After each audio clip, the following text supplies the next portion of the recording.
All right, what's good? What's good? What's good? Let me know. Oh, I gotta go to my channel. Let me make sure that you guys can hear me. What's good? What's good? Let me know. Oh, I gotta go to my channel. Got it. Y'all can hear me. Y'all can hear me. Y'all can hear me. All right. So, what's happening? All angles matter, man. Welcome, man. What's up, man? First dude in the chat. What's going on with you, man? Anthony Holden, what it do, man? I'm good, man. I'm good. I can't complain about nothing. Just chilling, working. Got a lot of work to do. Stop work. Come do this live stream. About to have a good time, taking a break from work and talking about this boxing. It's gonna be fun. How you doing, man? I hope all's well with you. Michael Fleming, what's going on, man? Much love in that super chat. Thank you so much, man. Appreciate you so much. Hey, man, them 299s. Them 299s for some reason always pop up like they hundreds and like they're red and they just last forever, man. So you just to let you know, you do get your value out of them 299s. There's something magic about that 299. Like at three, if you put three, it's just what is that color? Green or is it blue? Three is blue, two is blue, five is green. Yeah, so it's blue. But 299 turns red like it's 100. Appreciate that $100, man. When I walked in the room, I saw red from the distance. I was like, oh, that's 299. I can bet you that's a 299. Well, hey, Michael Flemings, hey, stick with 299. If you super chat people that got StreamYard, stick with 299. Always make sure if you do $1, you might as well do 299 and make it last dang near the whole chat. Palmon Hurtado said, Terence Crawford, please leave Top Rank. The fact that Kell Brook is your biggest fight to date shows how much in need of a move to PBC you are. You say you need. Kell Brook isn't even a top 10 welterweight anymore. Nah, he's a top 10 welterweight. It's not a bad fight. But what's good, man? We will chop it up about that. We will do Terence Crawford is the subject. It is the subject of this live stream today, and it will be fun. We'll have a good time because I like the fight. I really do. And I like that the Top Rank made the fight. Thought that was an excellent job by Top Rank.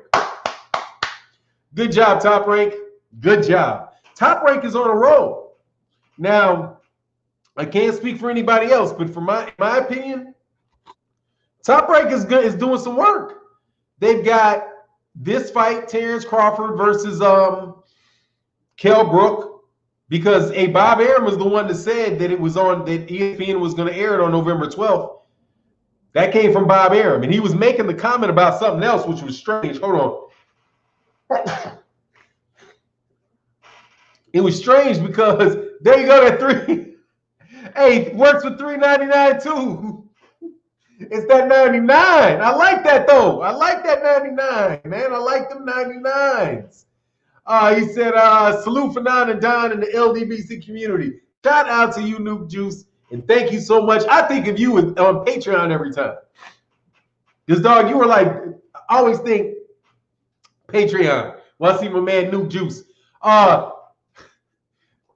Nature Zoo said, Fannon, Commissioner, let's go, let's go. Yeah, we're going to top it up. All right, so I'm excited about the fight, man. I'm excited about the fight. I think this is a good chance for both guys. I think it's a good fight from Top Rank. Just like Vasily Lomachenko and Teofimo Lopez is a good fight from Top Rank. You know? And the PBC with the two pay-per-view shows that they did, hey, excellent value. But I'm going to tell you what I think is truly value, like the best value. I hate to agree with Bob Arum, but so far, the best dollar value is going to be Vasily Lomachenko versus Teofimo Lopez. Because quite honestly, that shit should be on pay-per-view. A low dollar pay-per-view. It should be on a pay-per-view or on Fox 2. If that was on Fox, shit, I'd be paying for that. I got to give both sides their due.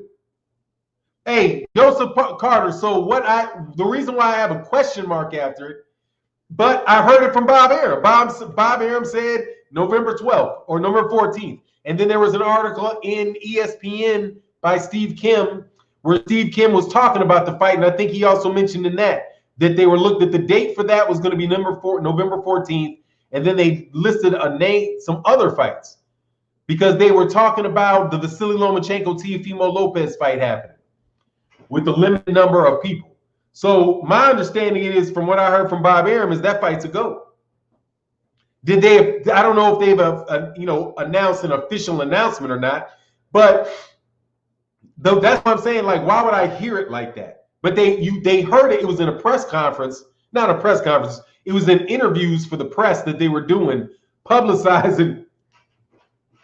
I like that, dog. All Angles Man said, let's not be surprised if Brook beats Crawford. No. Let's not be surprised at all. Let us not be surprised, dog. Let us not be surprised. That's why I take the fight, man. Devin Haney versus Gamboa is the next Floyd-Gatti. Nah, come on, man. Gamboa ain't no Gotti. Gamboa ain't no Gotti. Leo Santa Cruz is more of a Gotti. Leo Santa Cruz throwing a million punches. You know, hands shaking and shit.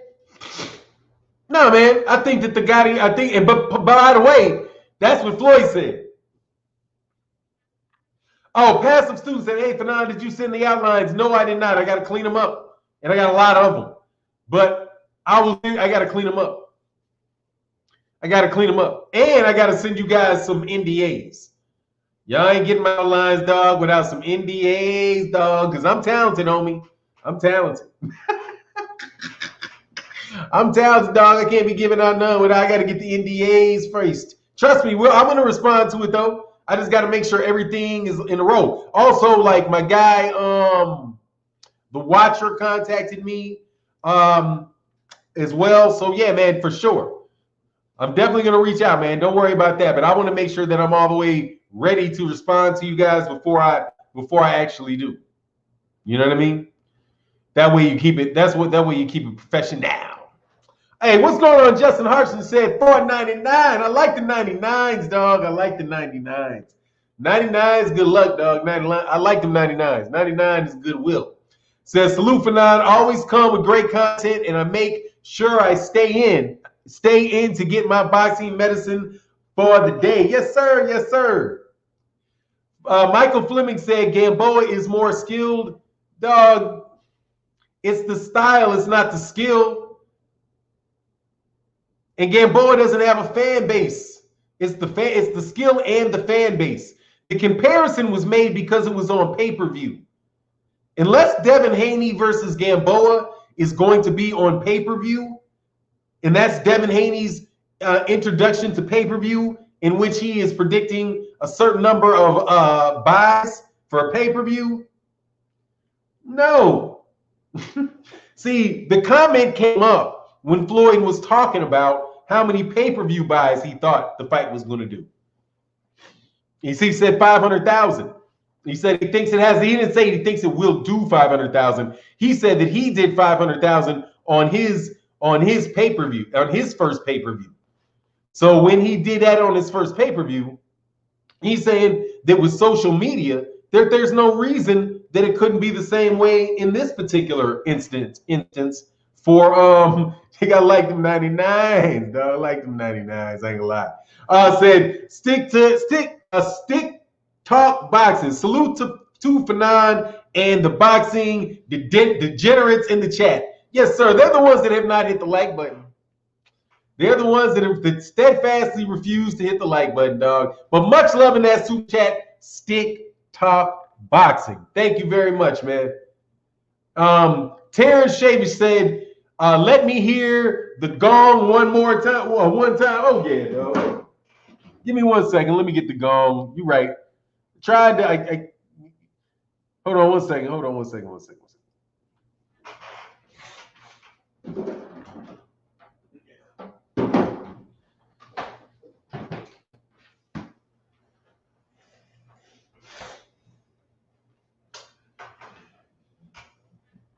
All right, man. I'm gonna let you hear the gong.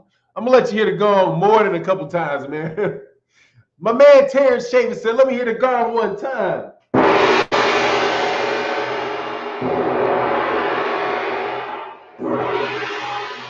There you go. Gong has been affected, and just so I don't bang the gong for like the next 5 minutes, gongs for everybody that has supported into the super chat, man. Thank you guys very, very much. Them 99s, like them 99s. Much love in that super chat.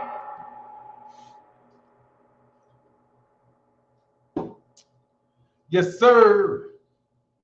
I think that's it. Yes, sir. That's it. That's it. We caught up. We caught up. Yes, sir. There you go. The gong. And I will continue with the gongs, man.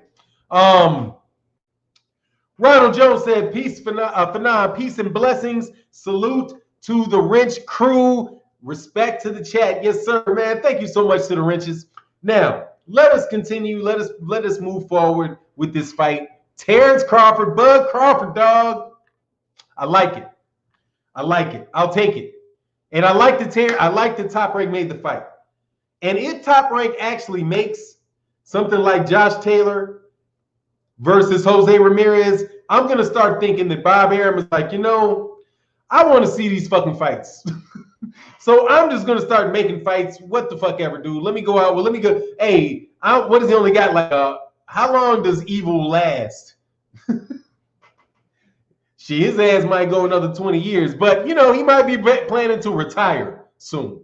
You know what I mean? There's a chance that he might retire soon. So he can say, hey, let me go ahead and make these fights because these are some really, really, really good fights, man. I like them. I gotta give Top Rank credit for that. Yes, but dude, Teofimo Lopez, man, it's something funny.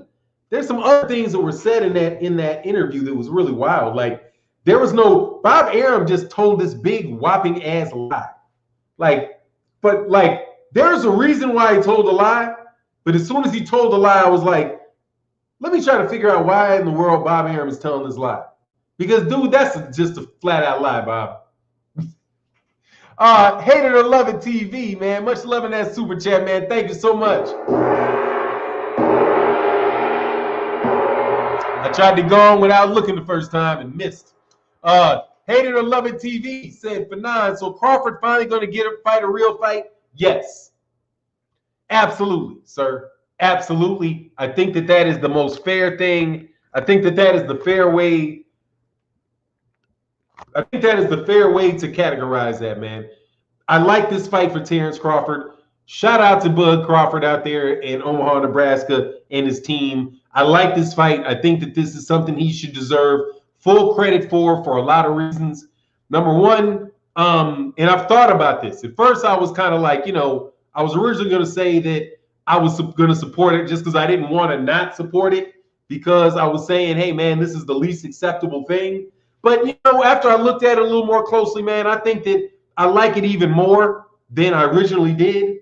I mean, I like it more now. And the reason is because I do think that when Kell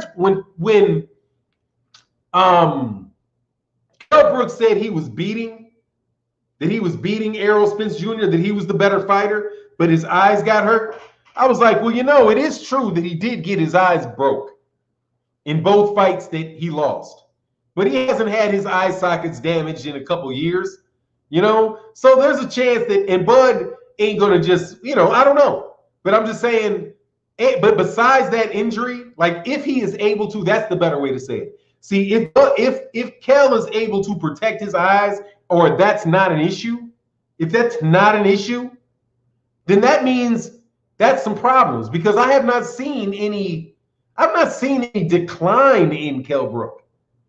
Like, I think the decline is either just perceived or it was maybe the case that Kell Brook wasn't as good as everybody thought he was, like originally, and he was really hyped big. And now they look at him more skeptically because of the fact that he lost.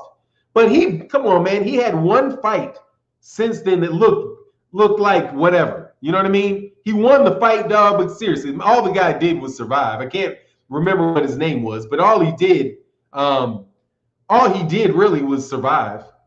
You know, it's not like he really beat Kell Brook. You know what I mean? And in the first rounds with Errol Spence Jr., Kell Brook was doing his thing. That's not a lie.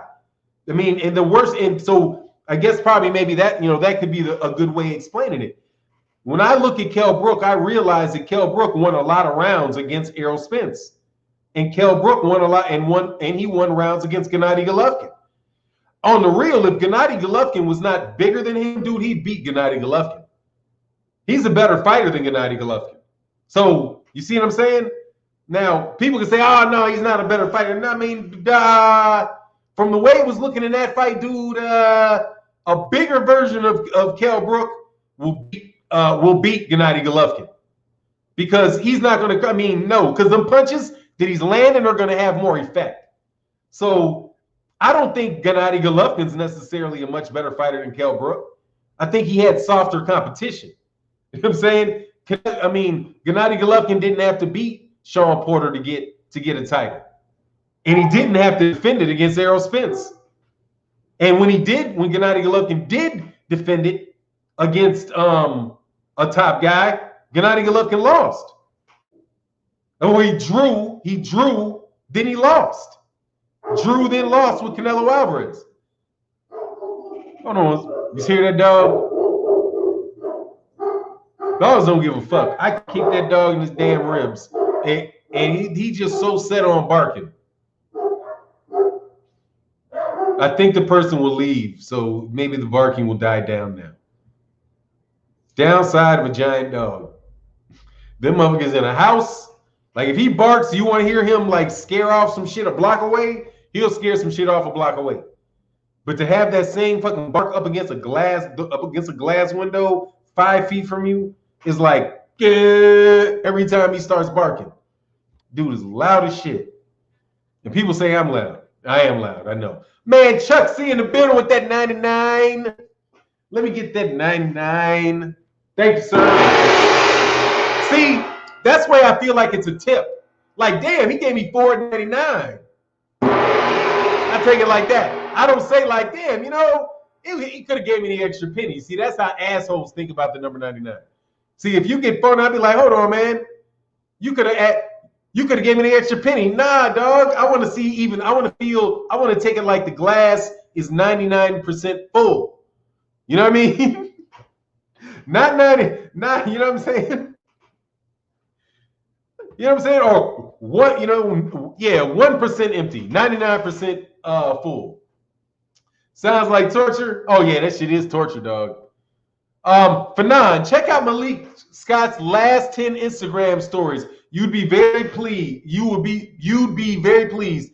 He's seeing what you saw in Wilder Fury 2.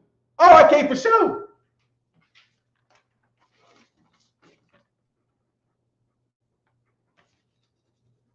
What, that you got to go beat up Tyson Fury? Fuck right, you got to go beat up Tyson Fury. That's how you deal. If that's what he said, that's what's true. You got to go beat that dude up, man. You can't play with his big ass. Fuck that. He's big, but he's a bitch. You got to get in him. You know what I'm saying? You got to get in him. Fuck that. You got a better chance getting in him than you get standing away and being afraid and respecting all that shit. Fuck that.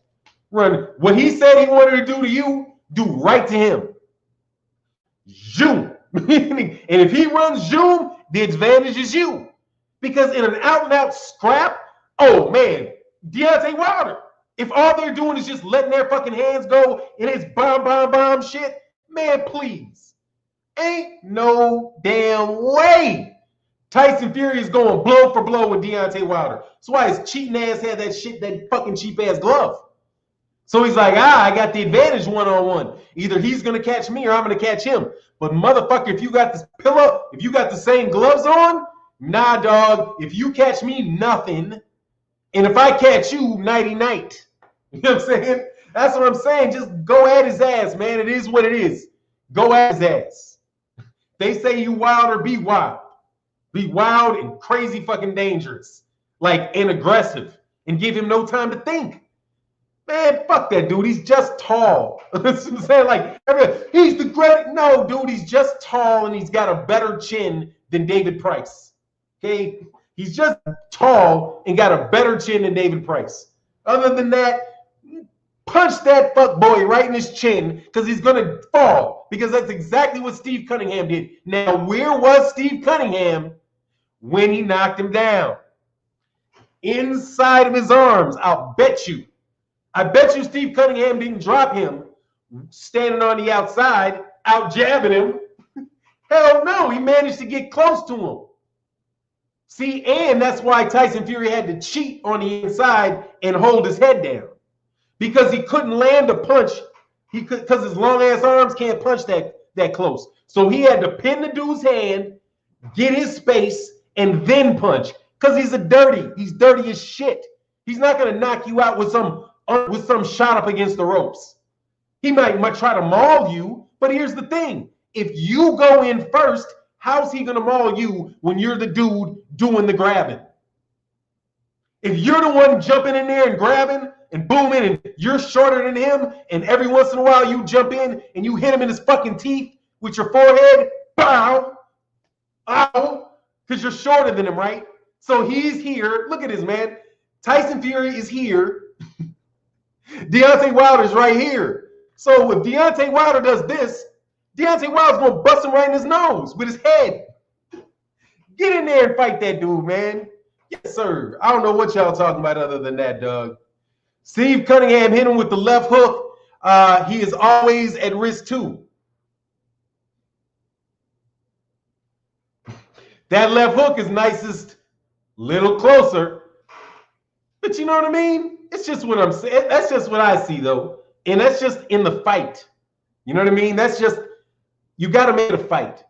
With Floyd Mayweather Jr., Marcus Maidana made it a fight.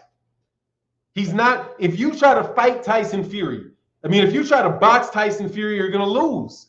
Your arms are just too short. You know what I mean? And that's his style. So, but then if you don't, and you allow him to come to you and rough you up, no, you can't give him the inside and the outside. You got to take away the outside by getting on the inside. And I'm telling you, if you initiate the initial grabs, your hands are going to be in better position. You're not going to be reacting to his shit. He's going to be reacting to yours. You know what I'm saying? If you slip the punches and you get in and you hit him in here and you're in here and then you grab, what's he going to do? How is he going to neck wrench you and do all that shit if you're the one initiating the clinches? Get your ass in there, bow, do some shit, initiate the fucking clinch. If you can hit his ass with an elbow upside the head, hit him with an elbow upside the head. Man, please, that dude's a cheater, man. Learn how to fight somebody, learns how to beat somebody up. Like straight up. How do I beat him up? Even if I lose every round, how do I beat him up? Because if I beat his ass up, I know my power will last 12 rounds. Because as soon as his ass gets tired and he's huffing and puffing, then I'm going to take a step back and bomb away. You know what I'm saying? And now I'm going to hit you. Now you don't want to get held. Now you're a little tired. You're a little closer. Get your ass up from that.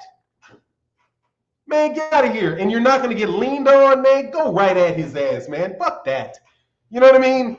Because he's not going to have a fair boxing match with you. He's already said he's not going to. You know he's not going to fight fair. So you might as well just go. How would you have any chance with Deontay Wilder? That's what they thought about Deontay Wilder. That's what his dad said. Hey, if I'm 6 feet, what do I need to be with Deontay Wilder? Me. I have to be close to him. I have to be. You know what I'm saying? Because if I'm anywhere distant from him, dude, he's going to rattle my brain. I just got to hope that if I get close enough, that he can't rattle my brain. You know what I mean? He might have to just rely on him being bigger than me and stronger than me. But not that he's just going to catch me with all the weight of his body, starting with his tiptoes, shanking through that skinny ass, all that skinny, perfectly positioned to knock your ass silly type punches. Get in there and beat him up. You know what I mean? You got to get in there and you got to beat him up.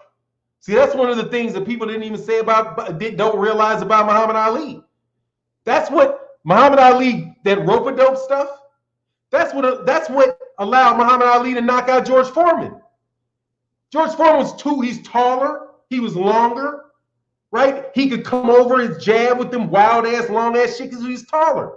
When he got up against the ropes, George Foreman, a lot of times, wound up getting close to him, fell in. And then what? He hit him with shit when he was close.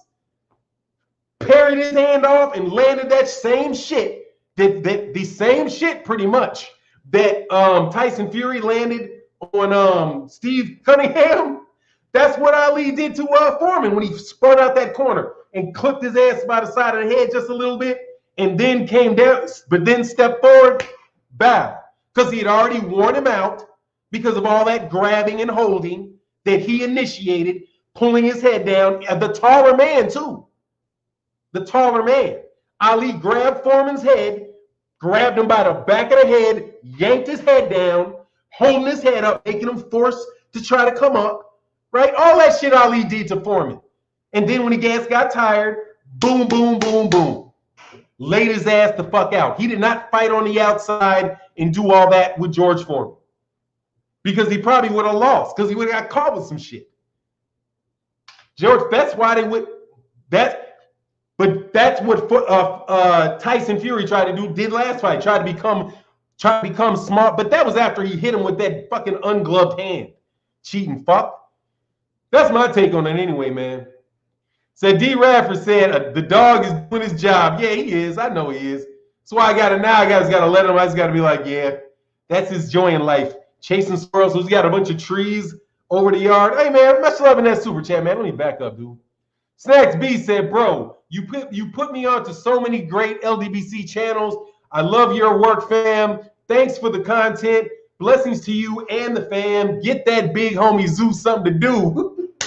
Salute, go. Yeah, man, what do you do with a big ass dog? That's why I gotta get a farm, man. I gotta get a farm. I gotta get something for that dog to walk around and protect from some foxes or something. Let's go to that super chat. You're right. That's in the back of my mind. I be looking at them when we're in the back, but when they're in the backyard, they do have something to do. They bark at anybody that comes near the fences. But yeah, I got to do that, man. But Snacks B, thank you so much for your support, man, in that chat, man. Thank you. Appreciate you so much. So that's how Ruiz beat AJ. Yeah, you got to get up on that dude. You're the smaller man. The long shit's just not going to work against a taller guy because you got to get in there and beat him up. And that may be rough to do. But I think if you initiate clinches, that you're going to be in a better position to do something than if you don't. Like if you walk up on somebody and you're the first to grab them, they don't really have the ability to do as much. It'd take a move or two for them to get there. By that time, the ref will break it up. But you got to be the first one. Like Jamel, when Jamel would get up against the ropes on Rosario, he would bounce off that ropes and back would hit the ropes. As soon as he was like, okay, I got my guy, he would step right up, grab him by the arms, pull him forward. And that whole exchange was dead. And then he just moved on. And then Rosario was trying to jab in the outside, man. Jamal, dude, another thing, dude, that shot that Jamal has, where he dips in, like he dips underneath the jab, and he brings that right hook at the same time, like in and up like that. Dude, that shit will ring Tyson Fury's bell. If Deontay Wilder can get close enough to where when he slips his jab, he is closer to his hip, and he lets that fly like that, dude, Tyson Fury's head is going to be right there. It's going to be right there for that, because that's his default. His default is to lean back to the left. Now, he might trick you with all that herky-jerky shit, but dude, even that herky-jerky gets canceled when you go forward. Like, you're not, if you're fainting, fuck that. Keep going, because he's fainting. So you got at least a 50-50 chance that he's not throwing a punch. You know what I mean? So if he throws a punch, deflect it, you're going to get closer. If he doesn't throw one, you're closer. And then you're closer, he has to back up. Eventually, you're going to get him to the ropes. And if that motherfucker for real keeps leaning back, because he does, he's tall. He leans back to his right. When he leans back to his right, if you can shoot down to his left hip, but yet throw that right hook up wild, like not wild, but like Jamal does, and that shit lands bing, you need to talk to Derek James and figure out how the hell you can land that punch on Tyson Fury, the taller man. Because that will light his ass up. That if he can dip down low, get just like Canelo does when he dips him low, he dips lower on the taller guy, and that guy thinks that shit that he's coming in. Either he's coming in or he's throwing a shot to the body. But if he's in, as long as he's in, he's either going to be able to land that shit to the chest or he's going to be able to land it up on here, because Tyson Fury doesn't go anywhere like that. I'm telling you, man, the fight is best win. So Ali was the cheat too? No, Ali didn't pad his gloves, but he did use head control. Yes, that's head control. When you snatch somebody by the head and you hold their head like here, yeah, Ali did that all the time when he was older, because he didn't want to spend all that energy being away. So he would grab a guy's head in close, yank his head down, because when you have control of a man's head, you got control of a man's body. That's why whenever you're messing with somebody, like even sneaking, you want to get to a man's head first. Like, that's why somebody can get you from behind. Dog, you're in trouble. My sister, I don't care who you are, if my sister can get her hands on the back of you from the back, dude, you are in trouble. Because if she gets her hand up underneath your throat, you're going to have to be tremendously strong to keep her from choking you, dog. I'm telling you. You know what I'm saying? So, nah, man, it's head control is a lot in boxing. And that's what Tyson Fury has excellent head control of the people he fights. That's what he was doing with Deontay Wilder when he would control his head, right? Illegally control his head, because he would shoot his hand past. So like, say I'm trying to hit you, and this ain't boxing, this is street fighting really. If I throw a punch past your head, right, my left, and you slip this way, you can't go this way because I missed. So then I cuff your head, and then I pull your head, and I hit you at the same time. I'm going to break your jaw. I'm going to grab the side of your head and like that. Dude, this shit will shatter you because you're getting grabbed, pulled this way while the force is going like this. That's head control, and that's what he did to Deontay Wilder. He would grab his head, and he would push his head this way while he throws a punch. While the ref is on that side, miss him this way, grab his head, do this. He did that shit throughout the whole fight. That, and when he got down, that's head control. You choke his head, you yank his head up, then you hit him in the lungs while he can't breathe. Dude, this shit is so fucking dirty, it's not boxing. But that's where Fritzy Zivik and all those guys were like, hey, that's the lost art of inside fighting, or whatever they call it. What it is them not trying to beat you with their fists, them trying to get access to your internal organs. You know what I'm saying?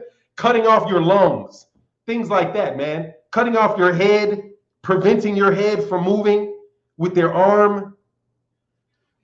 Yeah, man, that's how I say that's the type of dude that Deontay Wilder needs to be talking to. Those type of guys. Because Tyson Fury talks to those type of guys. He's very well versed in that, man. He's a dirty fighter. That's besides the cheating. That's the dirty fighter. The hip shots, all of that stuff that people just act like he doesn't do. Like, did they call, you remember how much they used to call Andre Ward a dirty fighter? For like the Sergey Kovalev fight? Dude, there is no way a human being can think that Andre Ward was cheating and was a dirty fighter against Sergey Kovalev and not think Tyson Fury was a dirty fighter and cheated against Deontay Wilder. There's no way that you can think those two things at the same, that you can think those two things, say those two things at the same time. Because Tyson Fury did way more egregious violations. Way more in a shorter amount of time. It was 7 rounds. He did more in 7 rounds than Andre Ward did against Sergey Kovalev in 2 fights. And they call Andre Ward the dirty fighter. Andre Ward is dirty because Andre Ward knows how to stop you from doing that immediately because he's better at it than you. So if you want to start clipping behind the belt, but below the belt, okay, I bet you won't do that again. When I get in close and I hit you on your throat, you know what I mean? When I put my hand up against your head like this, stretch you like this, and pop you in your throat, I bet you'll be like, oh, he cheated. Yeah, I did. Hit me low again. You know what I mean? Like that style stuff. But yet, he's doing it to stop you. He's doing it just like, I'm gonna beat you straight up boxing. But don't think that you're gonna make this resort to that. Because if you do, I am fully prepared to go there with you. That's Andre Ward. Tyson Fury is like, if I'm losing or worried about you at all, I'm gonna go straight to that. I'm going straight to that if I'm losing this fight. Not if whatever. If I feel like I have a chance to lose, I'm going full-fledged that way. That's why Eddie Cotton called him the dirtiest boxer that he had ever seen. Eddie Cotton said that Tyson Fury was the dirtiest fighter that he'd ever seen. And let's not forget, Tyson Fury also did get points deducted in that fight with Deontay Wilder by Kenny Bayless. So I'm not saying that I'm making up that he was doing the stuff. He had a point deduction for doing it. But yet people act like they didn't see it at all. What a masterful boxing exhibition. No, that's not boxing. Punching past somebody's head, holding it, and pulling it in towards your punch is not boxing. Putting him in chokeholds, yanking his heads up, and then punching him in the lung on the break while they're telling you to break is not boxing. That is just dirty. That is dirty fighting. That is meant to test the referee's willingness to deduct points, and at the same time zap any strength from the guy that you're fighting, so that they no longer have an illegitimate way to make sure that a fighter you're competing with does not have the ability to defend himself to his fullest because you have choked him. You know what I mean? Stuff, man, come on, man. But that's what I'm saying. Deontay Wilder has to make Tyson Fury he has to make it not an option to get dirty. It's not an option. And in fact, it should start that way. You know what I'm saying? It should just, Deontay Wilder should just, okay, it's round, what is it? It is round 12 plus 7 is 19. It's round 20. It's round 20. Like the old school stuff. Back when they used to say, sit down, take enough time to rest and get back to it. All right, setback, had enough time to get back to it. Round 20, like we said we were going to do. But anyway, that's really not the subject matter of the conversation today. We are on Terence Bud Crawford, the great Terence Bud Crawford. I love this fight. Love the fight. Now, ESPN, on the other hand, does not love the fight. Read an article by Steve Kim, my favorite author, Steve Kim. What's going on, Black Swan? Salute to you. Salute to you.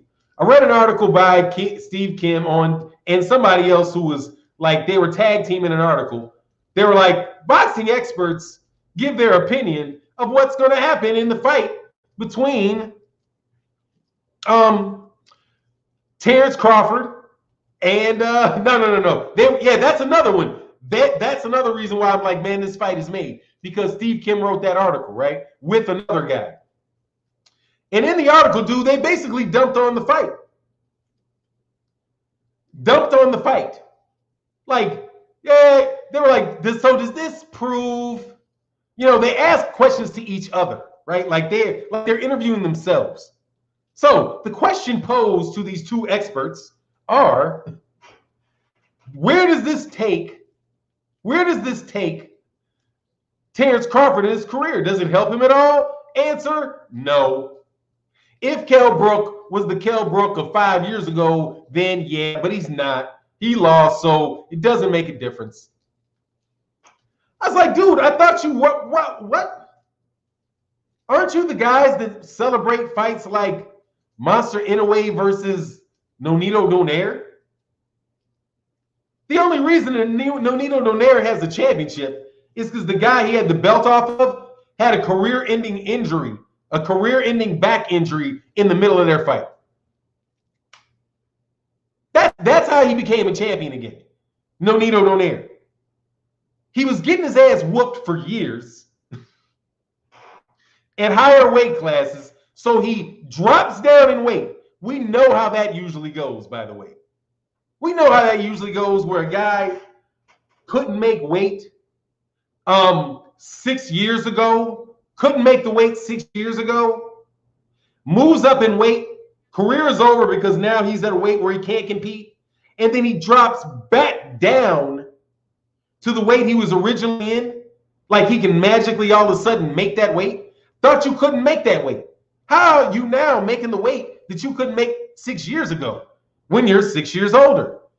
Whatever the answer to that question is, I cannot tell you. Do not know what the answer to that question is.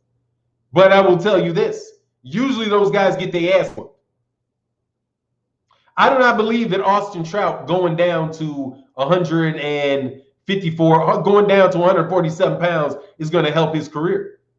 More than likely, doing that, and no disrespect to Austin Trout, is going to get Austin Trout knocked out. How'd that go for Oscar De La Hoya? When Oscar De La Hoya was up there, yeah, diuretics, exactly. But you're okay with that, but you'll celebrate Nonito Donaire. And guess what? Nonito Donaire beat up Monster Inoue. Beat him up. Monster Inoue got out of that fight by the hair of his chinny chin chin. And did he move at all on the pound for pound list? No. Isn't it funny how some of these guys make the pound for pound list and nothing that they do short of retirement can keep them off of it? You know what I mean? Nothing short of retirement can keep them off of it. Gennady Golovkin's still there for no good reason whatsoever. He's only fought at middleweight. Only fought at middleweight. Only fought at middleweight. Lost 2 of the 3 belts that he had at middleweight. Is not considered the best middleweight. And is generally really not even considered the second best middleweight. How does that turn into, how exactly does that turn into you being pound for pound? Who you got in the Tank Garcia fight if it happens? In the Tank versus Garcia fight, for me, I've got Gervonta Tank Davis knocking Ryan Garcia out cold inside of 3 rounds. Probably in the first round. Probably in the first round. Knocking him completely unconscious. That's what I think. Think he knocks him completely unconscious. And as a result, I don't think that he's really going to fight him anytime soon. It does not make sense. Ryan's not ready. Ryan really does not look full grown, man. Like, save the kid and let him get used to all that drama and all that stuff going on around him. Let some of that settle. And then let him fight somebody like Gervonta, man. You guys underestimate Gervonta. Reality does not. Okay, just like this Leo Santa Cruz fight. Dude, Gervonta Davis is about to kill Leo Santa Cruz. Oh, and that was the comparison. Let me get to the dang topic of the video now. Okay, hit the like button, man. 388 people in the building, man. Hit the like button, man. Look, let's get to the topic of the video, man. Everybody's here by now. We got almost 400 people in the building. Let's actually talk about Gervonta Davis and the fact that Floyd Mayweather Jr. said that this fight is going to be like Arturo Gatti versus Floyd Mayweather Jr. I think he could be right, man. Think he could be right. That was one of the most nasty, vicious beatings that I have ever seen put on a human being in a boxing match. It means that is one of the best fights. That has got to be Floyd Mayweather Jr.'s finest performance. It is on par with the ass whooping that Ali handed to Cleveland Williams. That was a complete and utter ass whooping. Complete and total ass whooping. And that's what you're going to see with Leo Santa Cruz and Gervonta Davis. But he was also talking about the pay-per-view aspect of it, saying that he had sold $500,000. Now, that 500,000 pay-per-views in his first go. But yeah, Floyd, you're kind of cheating there because it was Arturo Gatti. He got his first pay-per-view fight with Arturo Gatti and got 500,000 pay-per-view buys. That would be like Gervonta Davis getting his first pay-per-view fight with Vasily Lomachenko. Oh, actually, I'm sorry. Not Vasily Lomachenko. That would be like him getting his first fight with Adrian Broner. That would be like, it would be Tank versus Adrian Broner pay-per-view. Because Tank, he said it was 300. So even if it was 300, that doesn't even matter. 300? Yeah, but yeah, 5 did sound heavy. But doesn't it 300? Okay, then he gave the wrong number. But it don't matter, whatever, man. That's Floyd. I know he exaggerates his number. He's king of boxing, dog. He's the king of boxing. Just what it is. I'm letting him slide on all kind of that type of stuff, man. But 6 rounds was a boxing clinic. Oh my God, it was beautiful. It was good. But as far as a pay-per-view, yeah, I do think Tank. I think Tank can do 3. If it's 300,000, Tank can do 300,000. If 300,000, I think Tank can do 300,000. Because if the Charlo did 200,000, I think Tank can get 300,000. Because Tank, I think Tank's the bigger draw than the Charlos. And if they did 2, he could do 3. He could definitely do 3. He might be able to do 4. I wouldn't be surprised if he could get to 4. If he gets to 4, it's a fucking wrap. Okay, I'm telling you. If Tank Leo Santa Cruz do 400,000, said in a pandemic, well, maybe not. Dog, let me tell you, man. If they did 200,000, the Charlos fight was during the pandemic. So there you go. You know what I mean? There you go. It's the same circumstance. So if Jermell Charlo and Jamal Charlo can do 200,000, and you look at what they were doing before, I think it's going to be, it could be more for Gervonta Davis. And Leo Santa Cruz, I think Leo Santa Cruz is as big as the Charlos before this, not now. But I think before that, Leo Santa Cruz's name is as big as either one of the Charlos. And I think Gervonta Davis's name is bigger. And now don't get me wrong. I'm not saying that I think that the Charlos are not better fighters than Leo Santa Cruz, because I do. But aside from the ducking associated with Leo Santa Cruz is somebody that is a very is a well-known fighter who has been established in a lot of different, major fights at lower weight classes. And so the dynamic, and then, so I think that it has the potential. I think it definitely has the potential to significantly outperform the Charlos from the outside looking in. And I don't think that missed Showtime's executives, especially in the PBC, because the PBC chose the order in which they're putting the fights on. Right? Now, what do they do? Now, after that, they said we need a crowd. Because now in these second fights, they're now going to try to have a little bit of a crowd at the fight in San Antonio and a little bit of a crowd in the one in, not a little bit, actually quite a big crowd for the one in San Antonio. I mean, in the one in Dallas, Texas. So they're clearly put the Charlos first so that they could kind of gauge and test out what the pay-per-views were going to do. They were the first people to be put out there. That was a kind of guinea pig situation. And then now after they had that guinea pig situation, now they also gave them more time. Look, man, Keith White, you a straight up hater when it comes to Crawford. I just said I liked Crawford's fight. I just spent this whole chat telling you that I liked Terence Crawford's fight against Kell Brook. What's wrong with you, man? You want me to say that I don't like the fight? Is that what I'm supposed to do? See, you niggas don't listen. And it gets you every time, dog. I'm making my decision based on the circumstance, not because I have some hate for Terence Crawford. So you can't predict what it is that I'm going to say, dummy. You guys think I'm biased and I have a narrative. I do not. I'm taking every circumstance and telling you what I think about that circumstance.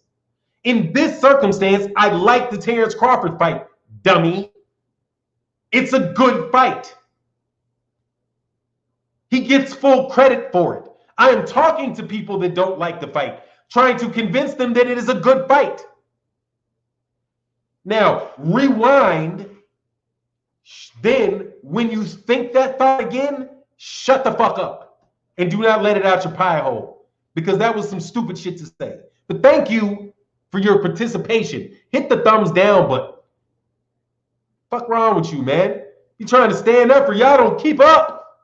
You can't send bots at me because you don't know what I'm going to say. You don't. It happens over and over again. People, oh, you're a hater. And then I'm a hater. Let me play this tape for you. Boom. That's what I just said. Is that hating? No. So I accept your apology. Thank you very much. So in this circumstance, I accept your apology. I'm out here defending Terence Crawford.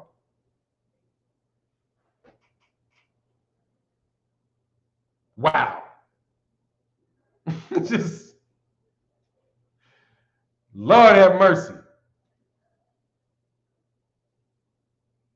Right, Floyd Brook has not fought in over 2 years and said he had a hard time making weight. All right, hold on.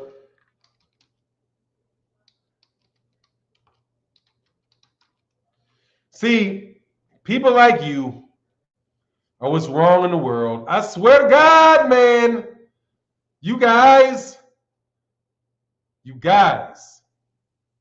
are what's wrong with the world sometimes, man. There ain't nothing I can say other than what's wrong with you, dog. The Rock says, I guess I'm a hater too. Brook hasn't fought in over 2 years and said he had a hard time making weight. Hear that? So let's just share this screen. Hold on, let's actually click the button we want to do. Then we will share this screen. Share this screen.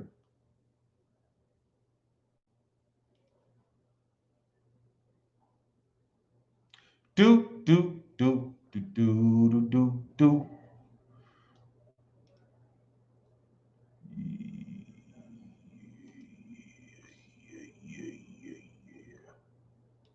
All righty, hold on. Let's go over here.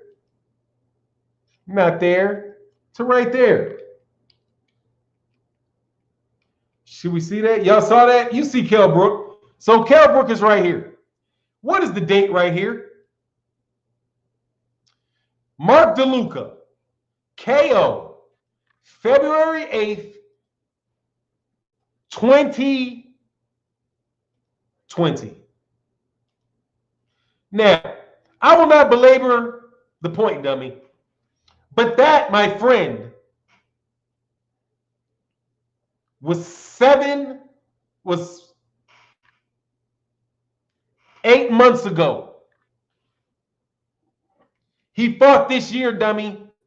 He fought this year. So, I guess I'm a hater too.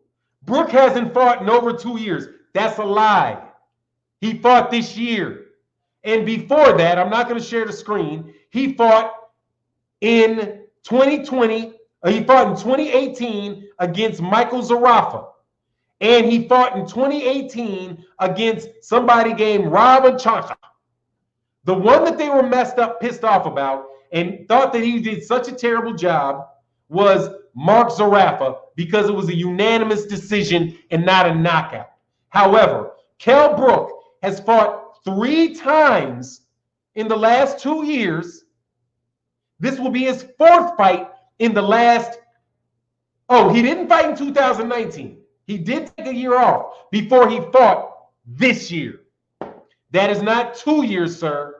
But he fought 2 years. He fought 2 times Actually, how many times did he fight? In 1, 2, 3, 4. So he fought total 4 times. This will be his four, and this shit is actually on BoxRec that he's fighting Terence Crawford, by the way. This will be his 4th fight in the last 2 years. 4th fight in the last 2 years. Guess what that means? He has the same number of fights that Terence Crawford has had in the last 2 years, I do believe. The second, yeah, it'll be no. It will not be. It'll be off by 1. But you get my point. The dude is busy. So with you, are you a hater? No, I don't know, but you're wrong. How about that? And he said he had a hard time making the weight. So what? Hard time making the weight is not the same thing as not making weight. So what? So what? Any more? Thank you very much. Thank you. Thank you very much. Santee Walton in the building. What's good, man? I ain't got no invites on your show in a while. I know I wasn't able to make some of the invites that you sent, but that's because I just got real busy as shit. But on Saturdays, man, we should chop it up again. I really enjoyed it. But shout out to my man, Santee Walton. The bottom line, Santee Walton. Go check out my man. Subscribe to his channel. Good content over there. Great live streams. Oh, Zarafa also beat Jeff Horn, who Kell beat. Zarafa also beat Jeff Horn, who Kell beat. Zarafa is the dude that he beat. Oh, I get you. Oh, Zarafa beat who Terence Crawford also fought. Yeah, dog. So Zarafa's a good win. He went the distance with the guy that knocked out. No. Jeff Horn got knocked out by Tim Tszyu, didn't he? Oh no, but he did. Zarafa beat him, and then he knocked out Zarafa. You're right. Okay, thank you, man. I'm not as on top of my Australian boxing right now. But yeah, you're right. Alrighty. Yes, sir. Kell beat Zarafa. Yeah, Kell did beat Zarafa. Bomax burner accounts have been in the chat. Dog. Bomax, good dude. I ain't been hating on Terence Crawford. I keep Terence Crawford in the news, man. I don't know why y'all mad about people talking about your fight. It is my great pleasure to talk about Terence Crawford. I like Terence Crawford, but I can't sit there all the time and just Terence Crawford's the greatest. He's pound for, how many more times can I say you pound for pound number 1, dog? Okay.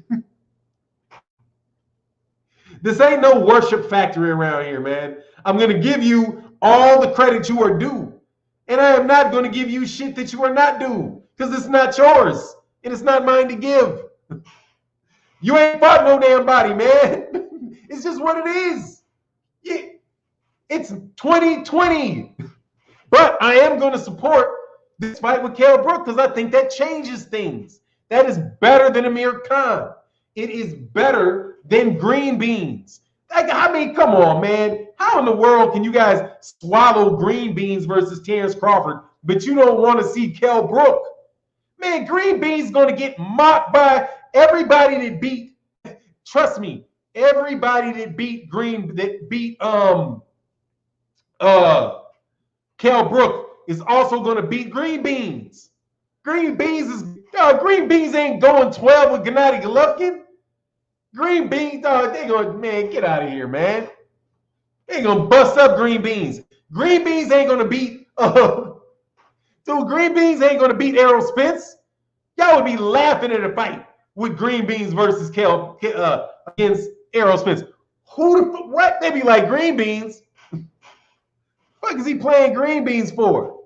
Cheap motherfucker who is some spinach? You know what I'm saying? Somebody like, can we get some shit with some fucking value, nutrient value in this mug? Get the green machine. Come on, man.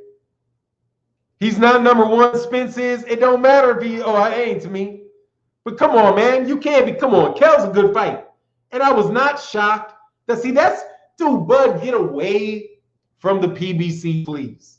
Okay? Come on, man. If Please let the rumors be true that he wants to get away from the PBC. If Bomac got bots, look, Bobots, go run back and tell you massive Bobots that Fannon said he will not say a bad word about Terence Crawford for nah, I ain't gonna do that. That shit ain't worth it. Nah, I gotta cut a better deal, dog. I gotta cut a better deal.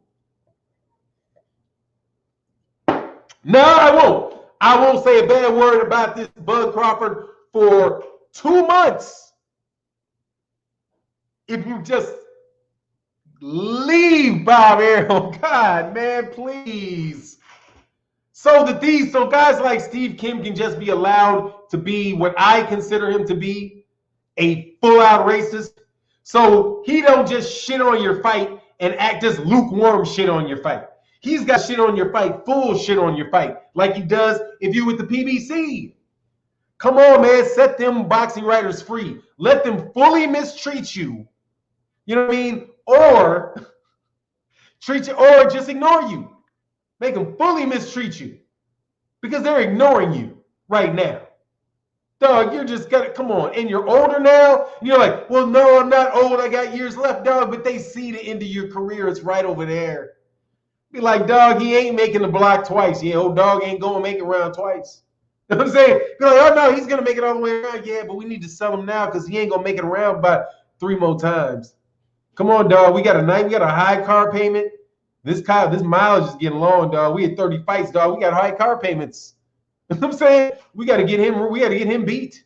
We got to get him beat. We got to start, we got to become, right now, we need to shift him from champion into the, whatever, something other than that, because we got upcoming stars. We got more years left than Jose Ramirez. Dog, Jose Ramirez is about to be the man at 147 for top rank, man. The writing's on the wall, homie.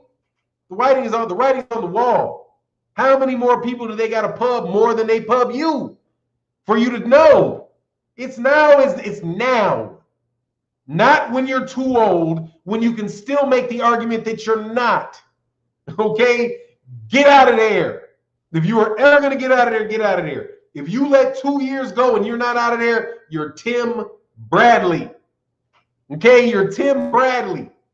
And Bud, you just got to worry about who it is going to be Manny Pacquiao. You going to what? Come on, man. You are Manny Pacquiao. You are the second fiddle to Lomachenko. You are better than that man. You're better than that man. You're way better than that man.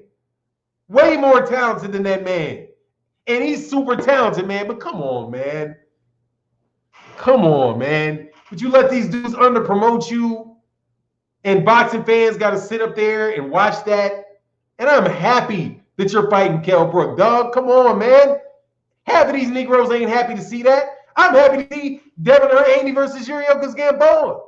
They about to eat. And somebody's getting knocked out.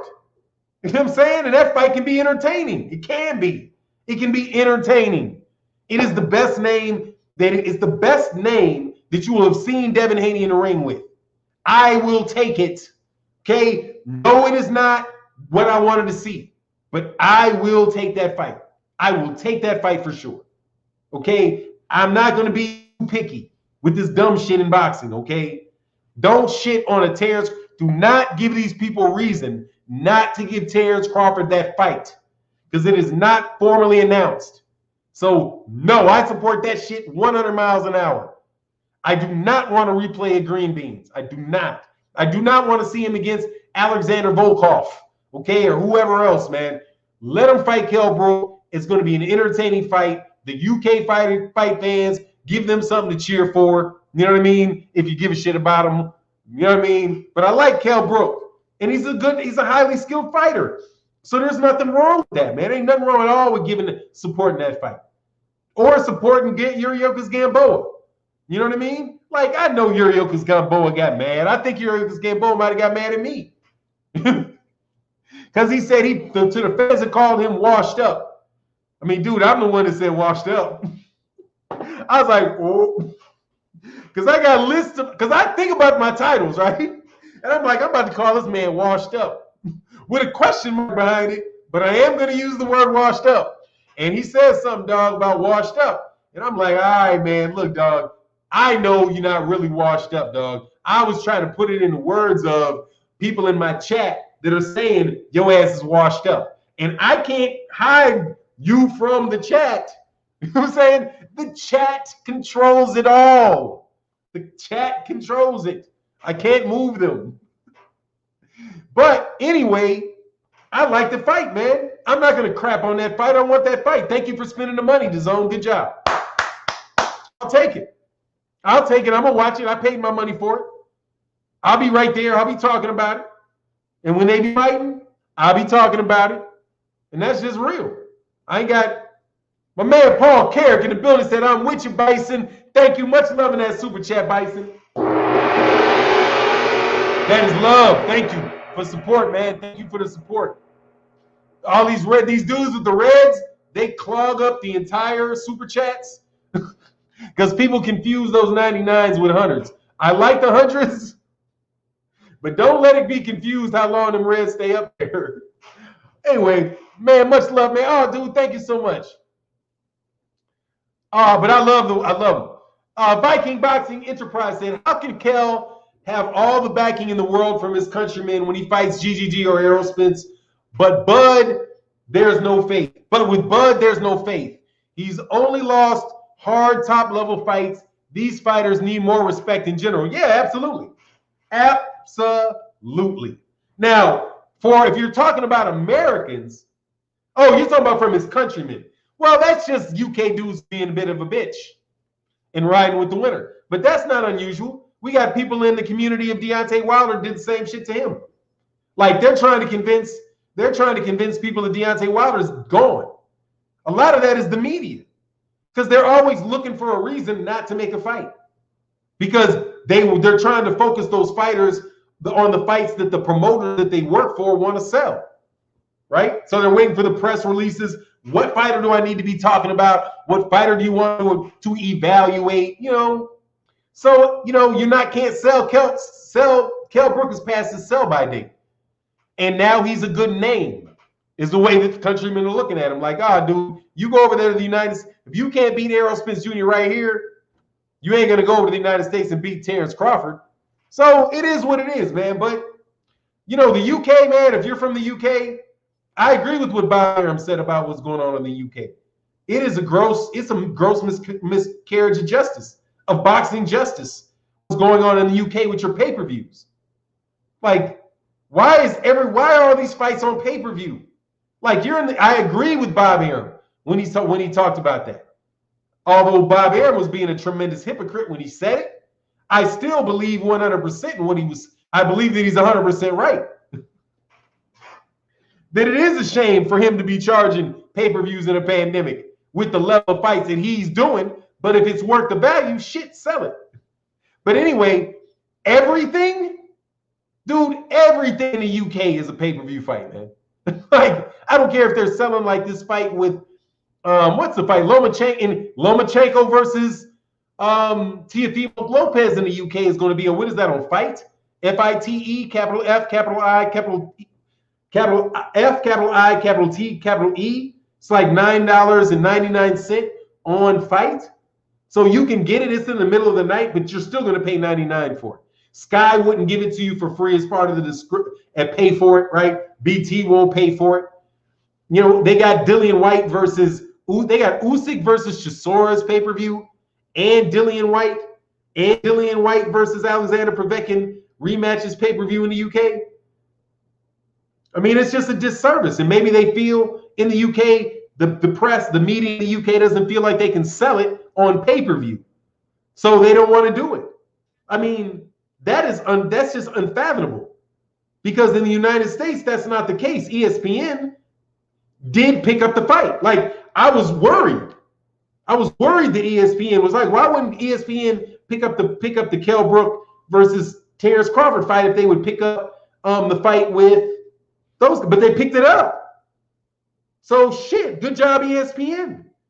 ESPN is doing a way better job for boxers in the US than the UK is. as far as, in my opinion, from what I can see about like the cost benefit of it. You know what I mean? So, I mean, dude, they can't sell them. And it's in the middle of the night, too. That's another thing. Like, it's past bedtime for a lot of people. So they may not think that it's actually worth the money. But them not thinking it's worth the money is one thing.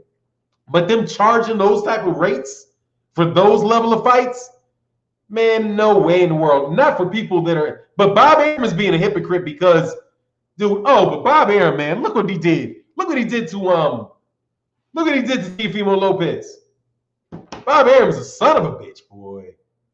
I mean, sorry, man. I shouldn't have called that old man, that older man, a son of a bitch. But that's the first thing that popped into my head when I heard him say it. I was like, you son of a bitch. Like I can't even believe you would say that shit to me. Like, he said something in an interview that made me think, you must think everybody in this room is fucking stupid. You are that's a lawyer. Like, if you didn't think he was a lawyer before, boom, there he went. And I was like, wow, man, really? You gonna do Teofimo Lopez like that? Dude, he did Teofimo Lopez dirty as shit. But no. Did he do him dirty? I won't say he did him dirty. Oh, yeah, he did him dirty. I don't give a fuck. He did him dirty. For Teofimo Lopez, he did him dirty. There's a difference between Teofimo Lopez and Rosario. Okay? There's a difference between Rosario and Teofimo Lopez. Teofimo Lopez is a young man with a very, very, well, so did Rosario, but Teofimo Lopez can really be a superstar. And I think he's got a bigger upside than Jason Rosario. So Jason Rosario, I don't think if he had a rematch clause in his thing, but let me tell you what it was. That I was like, man, you a son of a bitch for that. Like, you're full of horse shit, homie. Frank Cook Hoy said, salute Fannon in the chat. If Crawford goes the distance with a past prime Brook, does he slide down your pound for pound into what slot? No. It depends. But no, I don't think so. Not on that. Because that's his first fight at welterweight. See, Bud is going to be in there for the first time with an athletic welterweight. That's a big, strong, skilled welterweight. He's bigger and strong. He's as big and stronger than Jeff Horn is. And none of those guys that he has fought other than Green Beans started at 147. Kell Brook is a guy that can fight at 154. So he's legitimately big. And he's more skilled than all of those guys. Amir Khan never want no parts of Kell Brook because Kell Brook probably would have been the first person to knock him out. He's fighting somebody significantly better than Amir Khan, in my opinion. And because of the size factor, not just the skill, but because of the size factor, the strength factor, the power factor on Kell Brook, the craftiness inside fighting with Kell Brook. Kell Brook, the only reason anybody's saying that this is not a serious fight is because he lost to Errol Spence and because he lost to Gennady Golovkin. But everybody else in the welterweight division is going to lose to Errol Spence and Gennady Golovkin. Sean Porter got one of those losses out of the way already. Keith Thurman lost to somebody that I believe is not necessarily Errol Spence or Gennady Golovkin, right? Manny Pacquiao just beat Keith Thurman. If you want to give him full credit for it, right? Give him full credit. He just beat Keith Thurman. Keith Thurman ain't Errol Spence, I don't think, and he ain't Gennady Golovkin. So there ain't no guarantee that if when Keith Thurman was champion and Kell Brook was champion in the IBF, that Keith Thurman was going to break his eyeballs. He ain't no hit like that. Or Sean Porter, because he beat Sean Porter. So, dude, this is a serious fight for Terence Crawford, man. They can't sleep on Kell Brook. That's just people talking down the fight. And honestly, I should be surprised that ESPN itself doesn't see the value in this fight. It's a good, solid fight. Of course, Terence Crawford is favored to win. And no, it's not Sean Porter. Sean Porter, Terence Crawford, I would pay money to watch. If Terence Crawford versus Keith was fighting Sean Porter, that shit should be on Fox pay-per-view. For the WBO belt, I'm buying it. Okay? If he was to fight Keith Thurman for the WBO belt, put that shit on Showtime, put it on Fox, I'm paying for that fight. That fight is worth it for me, especially since I don't have the option to go to the fight. Pay-per-views also do that. Hey man, there is no fight to go to. This is the best option. You got as good a seat as anybody in the world. Shit, I'm gonna buy the fight. Kell Brook, I don't know if I would buy that on pay-per-view. I would buy that on pay-per-view because I support Bud. I buy all his pay-per-views. Bought Postal, bought Amir Khan. Would buy Kell Brook. I'm one of the people you're like, he only sold 50,000. Well, Fannon's one of the 50,000 that's going to buy it. There's going to be one. You know what I mean? If Bud fights on pay-per-view, he's going to get one pay-per-view.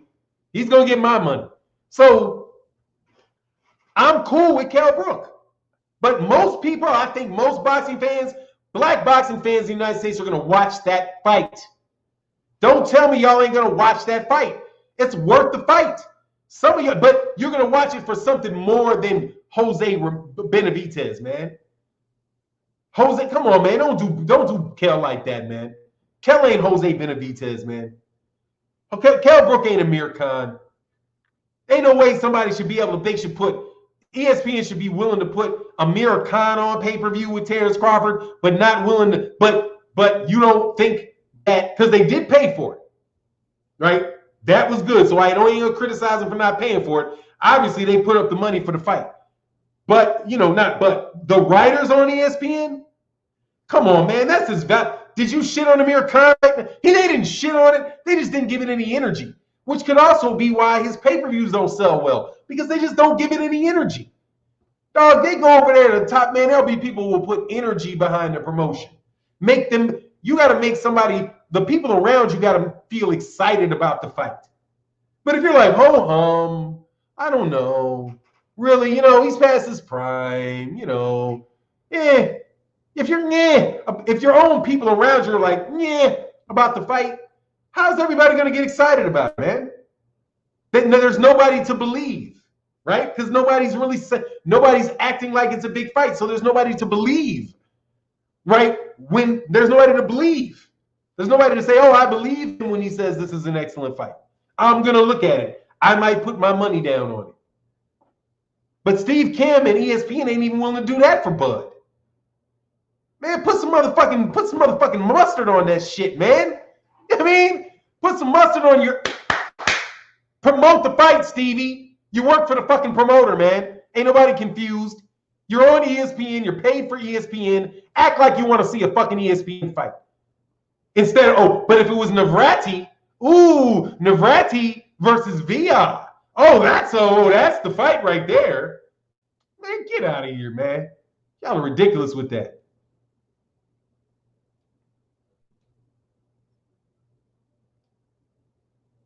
What's going on, God's greatest in the building, man? I had to get to the bottom of the chat. Let me sip some of this coffee. Everybody watching that fight. Exactly. Everybody's watching that fight. Why wouldn't I want to see Bud fight? Why would I not want to see Bud fight Kell Brook? Aside from all, does that mean he's the best welterweight in the world? No, it does not mean he's the best welterweight in the world. You already know he's one of the best welterweights in the world, though. But it does answer the question, what would he do against a top-level welterweight? Because you guys are saying Kell Brook's not a top 10 welterweight. The only reason he's not in the top 10 welterweight could be because he ain't fighting in welterweight. He's been fighting in 154. But if he comes back down to 147, hey, man, he's fighting for the WBO. He's not fighting for the IBF. If he was fighting for the IBF and he had that same thing that he had with the weigh-in thing for the IBF, when you have to wait, like the next day weigh-in, you can only rehydrate like 10 pounds, between your first weigh-in and your second weigh-in, the day of weigh-in. That's for the IBF. This fight's for the WBO. So he doesn't have to worry about that. He has more time to rehydrate and feel better than he did against Errol Spence. Right? That's a different thing. Similar to Errol Spence. Errol Spence has more room now when he fights to have a little more weight on him, right? Or not a little more weight, a little more time to recover from making weight. But Errol Spence Jr., man, everything coming out of camp, man, looking good with dude. Everything that I've seen, obviously, and I'm not looking to see inside. I don't want nobody trying to smack me in the mouth.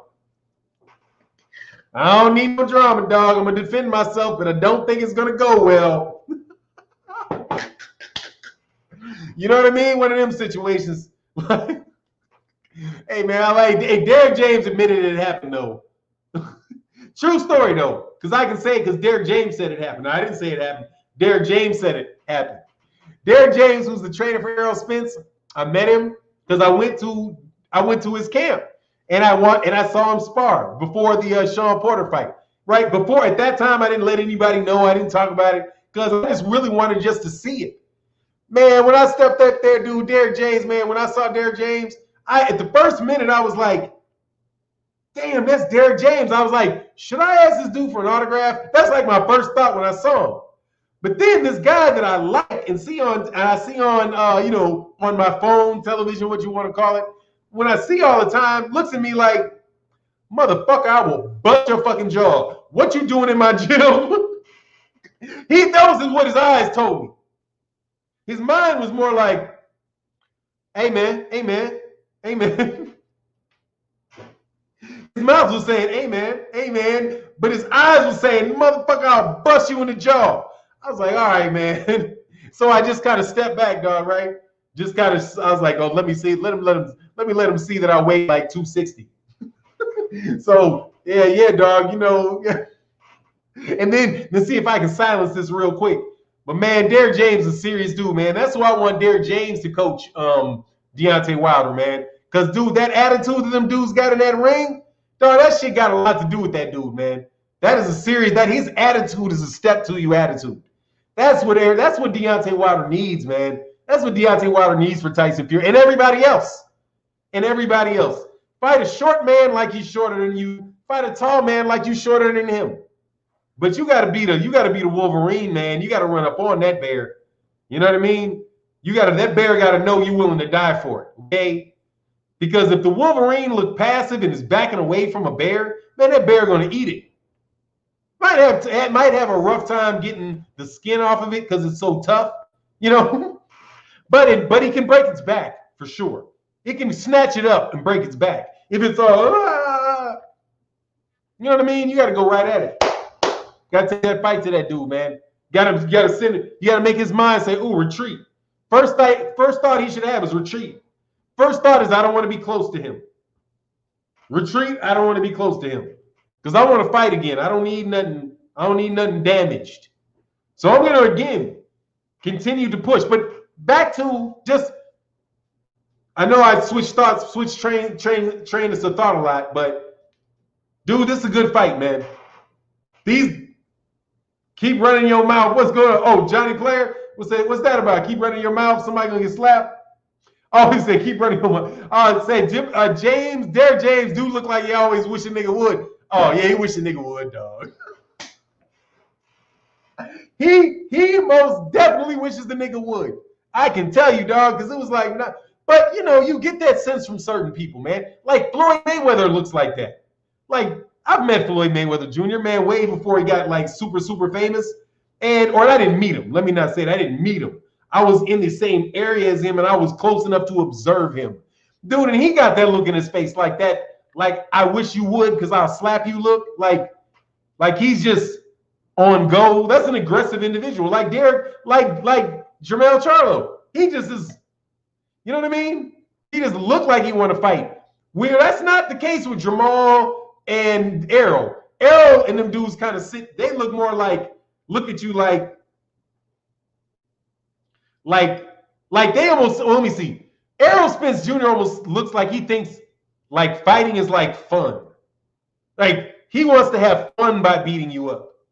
Not like I just want to jump out there and hurt you. I'm mean. I'm going to prove I'm better. Not more like, yeah, man, you want to fight? Yeah, let's fight. Yeah, I'm a big fuck right. fight. Let's go. You know what I'm saying? Like, no worries. Like, I love you, man. It's all good. Let's go. I'll bust you in your fucking jaw. Let's go. Like that type dude, even though he might be quiet, but it's not. All these dudes seem crazy to me because at the end of the day, they all want to beat you up.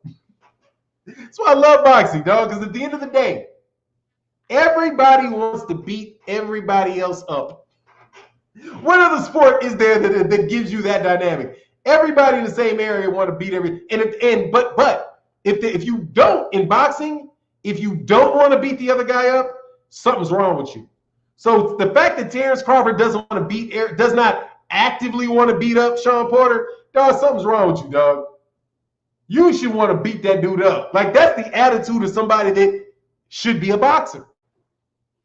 You know, the people that are just kind of maybe not, I don't know, because they're like, you know, boxing's got to choose you. I got to get into the mind of a boxer sometimes, but for real, like, most of y'all really seem, the ones that are really good, really do seem to like to hurt you. So Vasily Lomachenko, he strikes me as like a little psychotic little dude, man. Like, he wants to hurt you, man.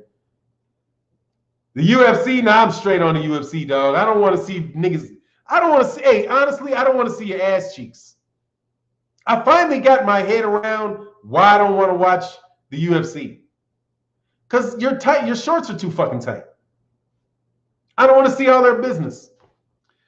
You know what I mean? But I like the women because I can see all their business. So that is fine. That's just really what it comes down to me for. No, I do not want to see people, men, in what looks like underwear grabbing on each other. I just don't want to do it. Not that I don't mind that other people can really look at the technique and all of that, but to me, it's kind of like guys, you know, want to put their arm around you and say, "What's up, man?" You know, I'm always the guy that's kind of like, you know what I mean? Like, I might put my hand on your shoulder or bump your shoulder or something. You know what I mean? But if you put your hand around me, I'm always like, get that shit off me. You know what I mean? Like, now you look too close. Motherfuckers want to whisper, breath in your, no, get up off me. You know what I mean?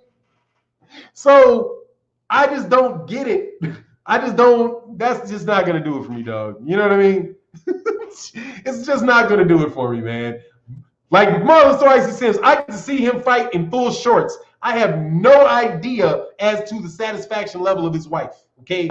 I don't want to know. Put your shit, get some baggy shit around them parts, dog. You know what I mean? Fuck around, man. That shit's bad for you too, man. You ain't supposed to have shit all on you like that, dog. Shit's supposed to be air, supposed to be breathing, all kind of water, you know, air and shit just flowing through freely. You motherfuckers all cramped up. No, and I don't know. Fuck out of here. I ain't trying. I just don't want to watch the MMA. You know what I mean? No. No.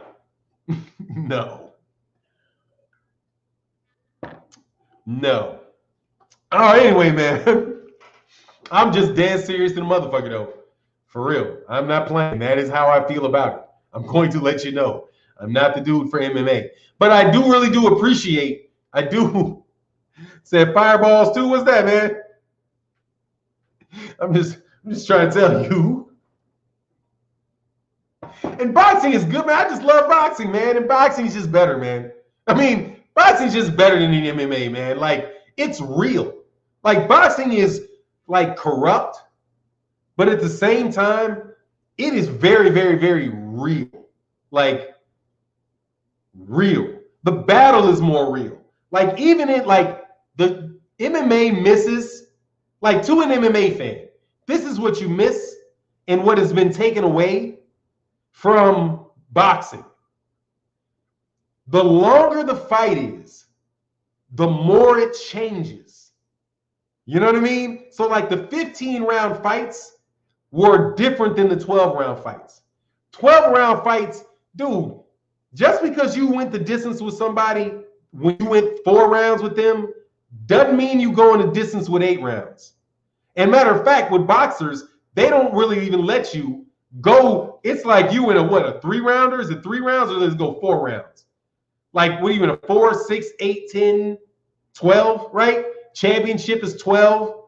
10 is like the contender level. you are basically growing in the ranks through the 4, 6, and 8 round fights, right? Or whatever they are. Somebody can give me the rounds better, but you get my gist. But the shorter the fight, the more protected the fighters are. So while you think that boxers are protected, dog, MMA fighters are very protected. Like every time an MMA fight goes to the decision, somebody was protected. Because with your fights, if you went 15 rounds, it would never go to decision.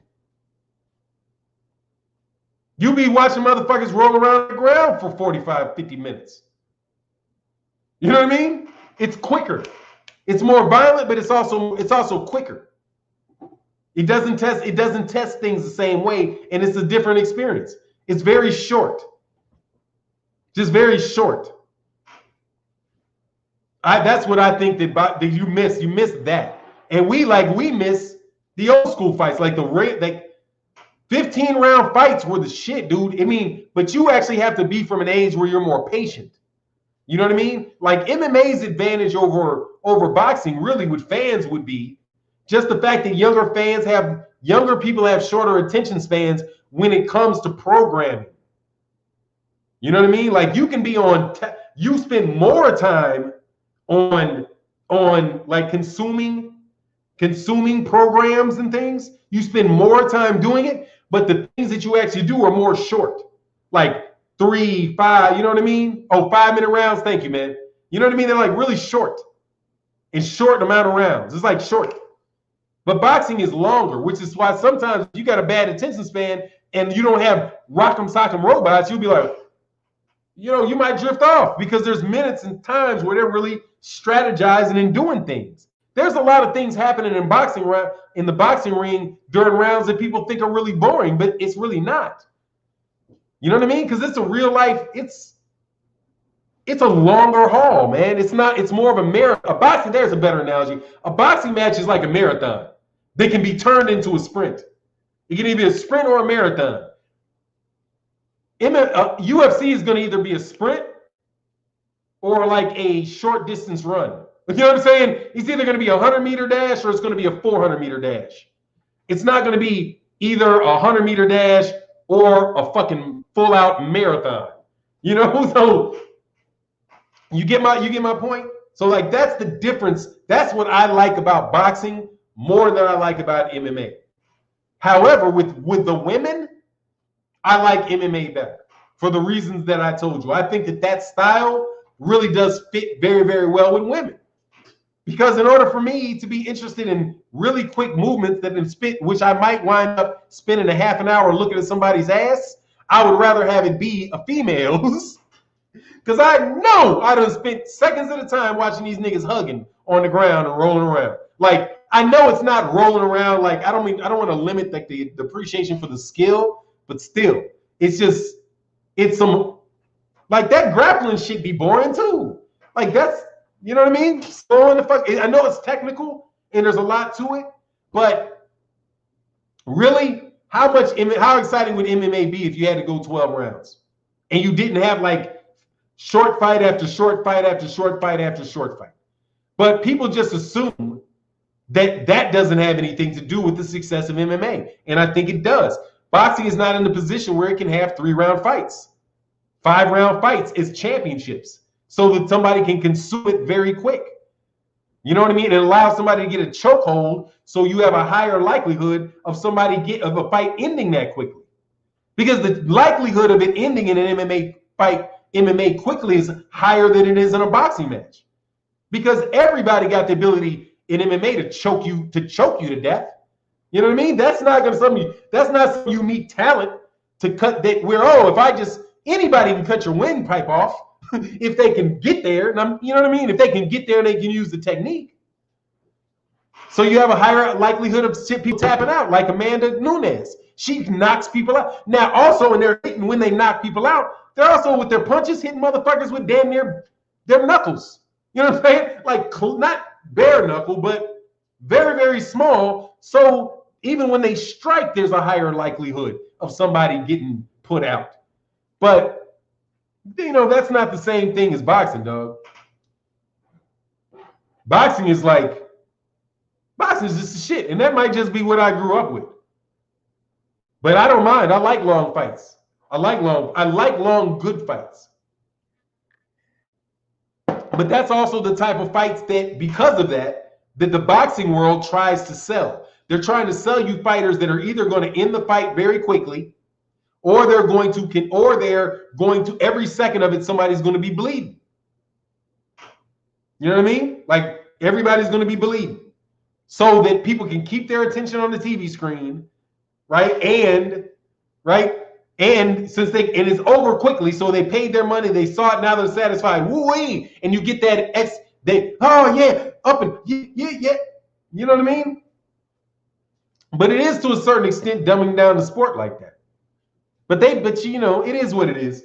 They can, but that's why it's like they say boxing is like jazz. The better it is, the harder it is to appreciate. Unless you're a Mike Tyson, which is what makes the whole thing with Deontay Wilder so ridiculous. Because people act like you like Wilder.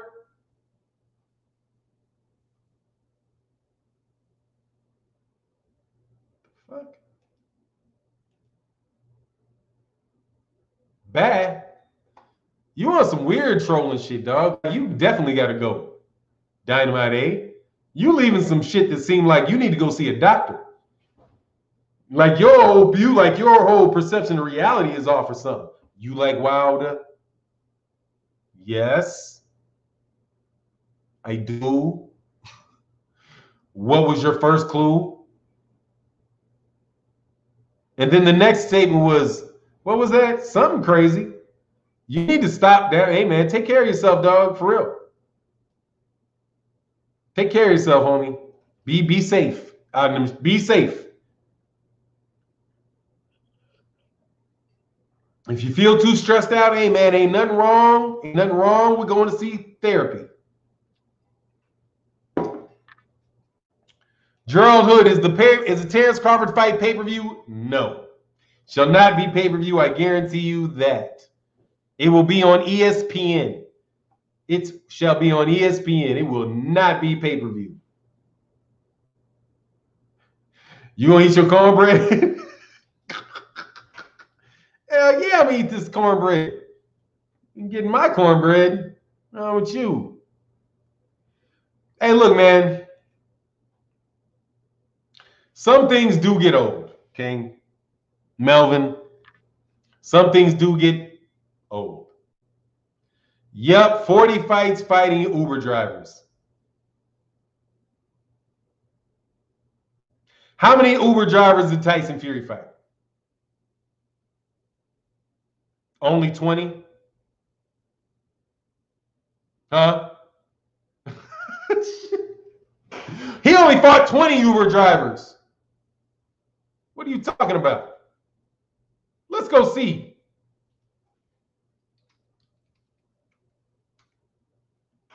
Tell me a name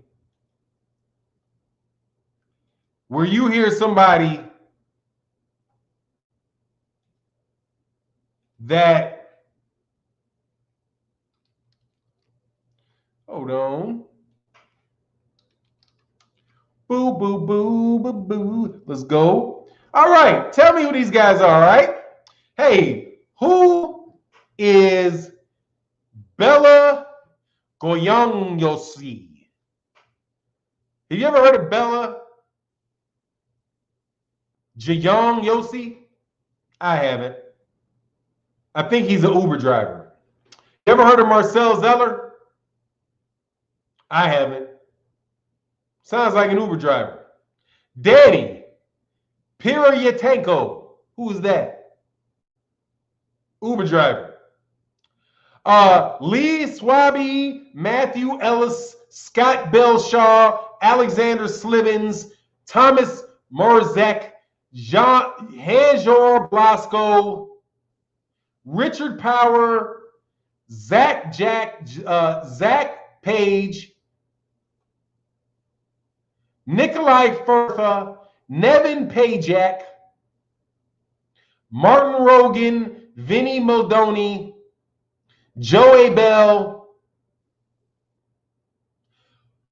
all are Uber drivers.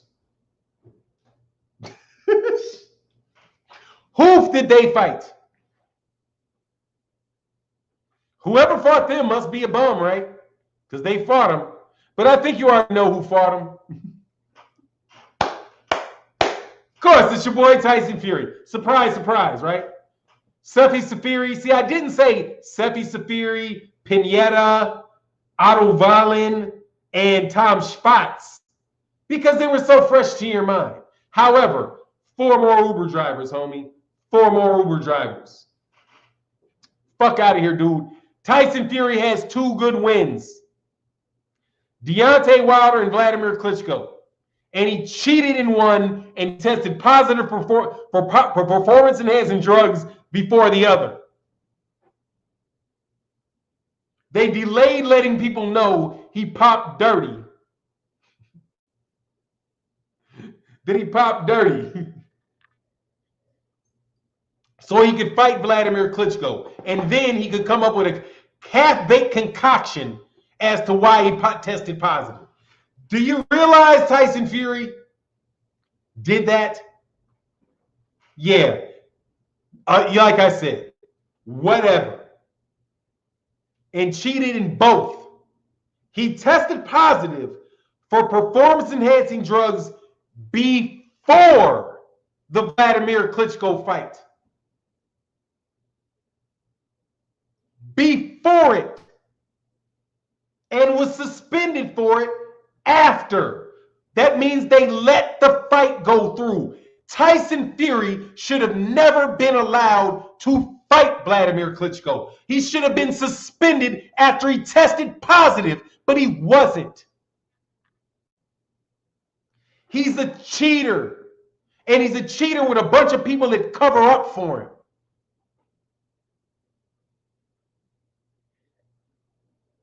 He's a cheater that has people that cover up for him.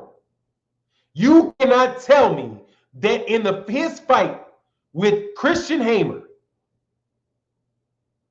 which happened in February, he took a test for performance-enhancing drugs in February, and they did not know that he tested positive for the next 9 months.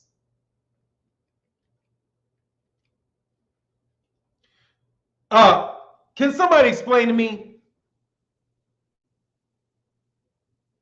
Can somebody explain to me how he tested positive for the fight after Christian Hamer, and that fight happened in February, and he tested positive? He gave a sample right after the fight, is what they said. Is what they say. He gave one right after the fight. But they didn't know about it for 9 months.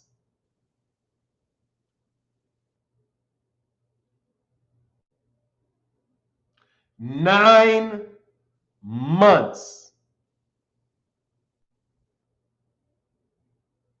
Hey, Viking Boxing Enterprise, it might be official. It might just not have been announced. They said they're fighting. Bob Arum said that they're going to be fighting on November 14th. He said it. He didn't say that he was thinking. He said a date. Bob Arum used to say, oh, we're getting close. We're almost there. That's what he was saying. He said, oh, we are there. It's almost done. And then yesterday in the press conference for Teofimo Lopez, he said that the fight was done. The fight's going to be November 14th on ESPN.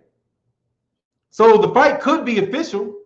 They just haven't made an announcement about it. It's just that Bob Arum said something about it in a press conference. So the people he's talking to are the people in the press conference. So they're only going to release it when Bob Arum says, okay, here's the official press announcement. But he told the press already that the fight was November 14th. And who I think is the head writer for ESPN, Steve Kim, wrote an article about the fight today. They're just, you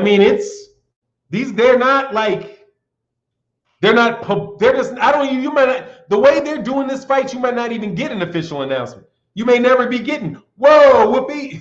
Nah, you'll get it. but they're not going to announce it until they're in the middle of a press conference for Teofimo for Vasily Lomachenko, which is before that fight. They're promoting right now. They're promoting the fight that's coming up, which is Teofimo Lopez versus Vasily Lomachenko. They're not gonna talk up Terence Crawford versus Kell Brook in the middle of that, man. Oh, Viking Boxing said I was referencing the pound for pound list in response to Melvin, the hospitalized escape artist. Nothing about Arum. I'm sure it may be official. Oh, thank you, man. Appreciate you. Sorry, man. I'm reading I always read comments like people are talking to me. So please forgive me. Much love in that super chat, man. Thank you so much for your support. Mike Fleming, what's going on with you, man? Hope all is well. Oh, man, I'm sitting there looking like, man, I'm having such a fun time in the show today.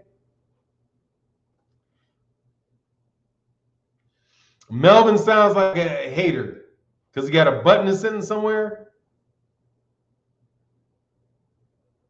Nah, dog, Melvin, bullshit. That's right there is bullshit.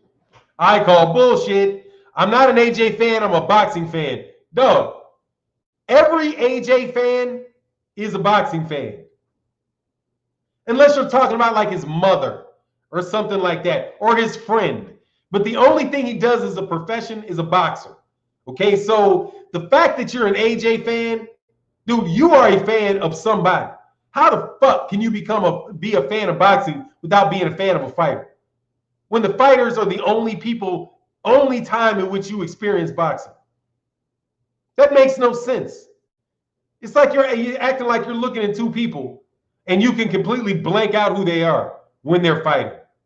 I don't like teams. I just like basketball. Who do you want to win the Super Bowl? I don't care. I watch football completely oblivious to the teams in the uniforms. You're full of shit, Melvin. Look, man, just be straightforward. It's okay to be an AJ fan. You're letting people see that word fanboy. First of all, let me tell you what I think about the word fanboy. I don't give a fuck about what you motherfuckers think. I don't care about what you think anyway. So what you categorize me as makes no difference. Fanboy is just some insult, right? So you ended your sentence with an insult. Okay, so just get out of here. If you're a male and you like boxing, you're a fan. Okay, you're a male fan of the sport of boxing. Fuck off with all the insults, okay? And obviously you're a fan of AJ. Otherwise, people wouldn't be saying you're a fan of AJ. Yo, I'm not a fan of AJ. I'm a fan of boxing. So all of your justifications that you might make, all of the things that you say in favor of AJ are just plain boxing facts, right? Like, he's the best heavyweight in the world. That's just that's not you being a fan of him. Oh, I can't stand him. I just objectively believe that he's the greatest thing ever. But I'm not a fan of his. Dog, look, man. Don't come up in here, dog, trying to vote for somebody, like trying to vote for your son, right? In the class election. Like, nigga, I know you're his daddy. You just dropped him off and you're 50 years old. Don't act like you up in here dropping ballots into this junior high school fucking election. You're voting for your kid. Oh, no, I'm not. I just care about the issues. Let me drop this vote for my kid. Man, get the fuck out of here. You talk like you an AJ fan. You act like you an AJ fan. And you're claiming that you're not a fan of any boxer. But yet somehow magically you became a fan of the sport. Who the fuck are you, Dr. Spock or something? You don't have emotions? Like, we're human beings. We have emotions. Every time that you act like you don't, like it's impossible that your personal opinions, likes and desires could have anything to do with the reason that you're saying something. Man, please, you're just trying to hide behind that shit. And then accuse other people of doing exactly what you're doing, being a fan. And there ain't nothing wrong with being a fan of boxing. Who is the person that tried to convince you that something's wrong with being a boxing fan? When boxing fans pay all of the bills. But somehow you get on the internet and you ain't a boxing fan. You're not a fan of sport. Rather, you're not a fan of any boxer, right?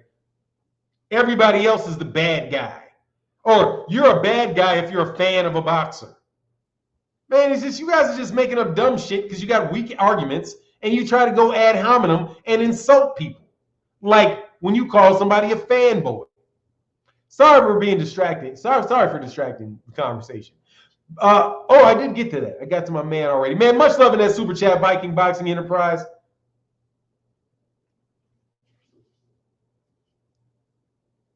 Did it? Yeah, AJ did get knocked the fuck out. That is true. And quit is probably more the better thing. He quit. Deontay Wilder didn't quit. AJ quit. Yeah, he did. And he lost to AJ. And by the way, AJ lost to Andy Ruiz worse than Deontay Wilder lost to Tyson Fury.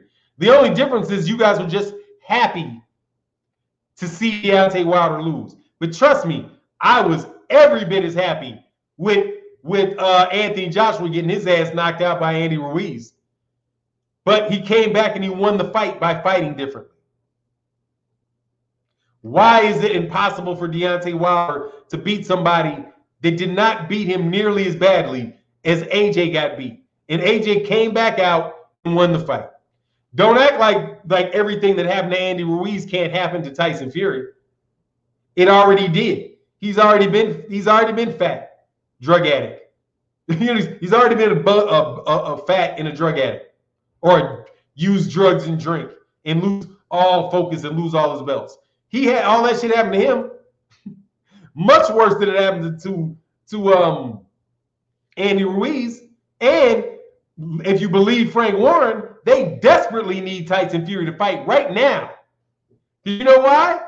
You know why they need him to fight so quick? Because he hangs out with a lot of guys that have access to a lot of. Yeah, he does. Because those are the type of dudes he hangs out with. Tyson Fury ain't drinking and doing all this shit in a vacuum. Those are his people doing that shit with him. Kicking it.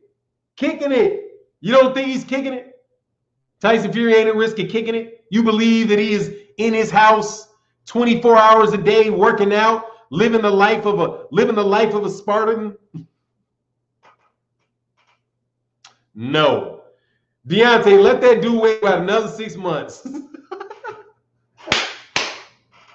Let them love handles stretch out just a little bit more. Woo! Let it happen, dog. Let it happen. I'm just serious.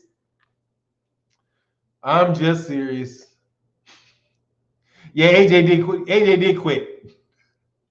But Deontay Wilder was disgusted because he made excuses. Disgusting that he made these excuses. But AJ can quit. Flat out quit. But hey, he didn't make any excuses. He said, yeah, I quit. No excuses here. I quit. Oh, what an outstanding guy. He admits that he quit.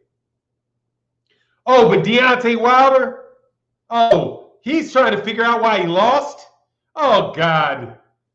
You're sitting there trying to figure out why you lost. You're sitting there saying your legs were so tired that even your helmet felt heavy and you don't know what happened. Oh, my God. What an embarrassment. But AJ, he quit and admitted it. But he didn't even admit it. Come on, man. You know what I mean? Gerald Hood said, Fannon, this is great boxing commentary. Thank you, man. I am having a blast. And I'm having a blast doing it. It is absolutely a pleasure. My pleasure to talk this good boxing with you, man. Because that is what makes the sport go around. You want to know about the chatter? This is the chatter. Okay? Not trying to lead the chatter anywhere. Just trying to chat. Chat shit. That's what y'all say in the UK. Just you chat shit.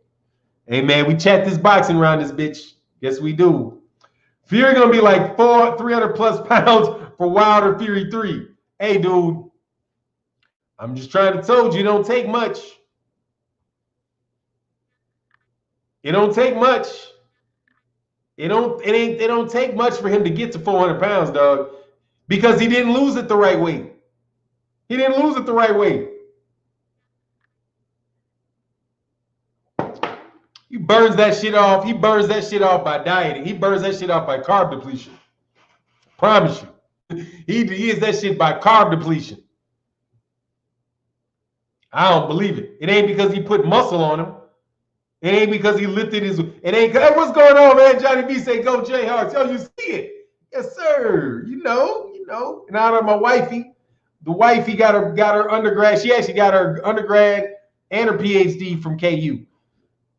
Rock Chalk Jayhawks. Best college basketball west of the Mississippi, baby. Best college basketball west of the Mississippi. KU, baby. Love it. Living down here in Texas, and I love when KU comes through Texas. Because they come through and they just whoop the basketball. They just whoop Texas's ass. Just walk right in the middle. See, I got this, dog. I did not know, because I'm not really like the Lions, my team. My wife's team is KU. My son's team is KU. So my daughter's team is KU. So since my family is all KU, I by nature, I be riding with KU, but I be having KU stuff. So I walked when Texas, right? University of Texas played Kentucky, played Kansas. And I didn't even think about it, but I was like, oh, they're going to whoop Texas's ass. Like it's just usual. Like, who they playing Texas? They're going to whoop Texas's ass.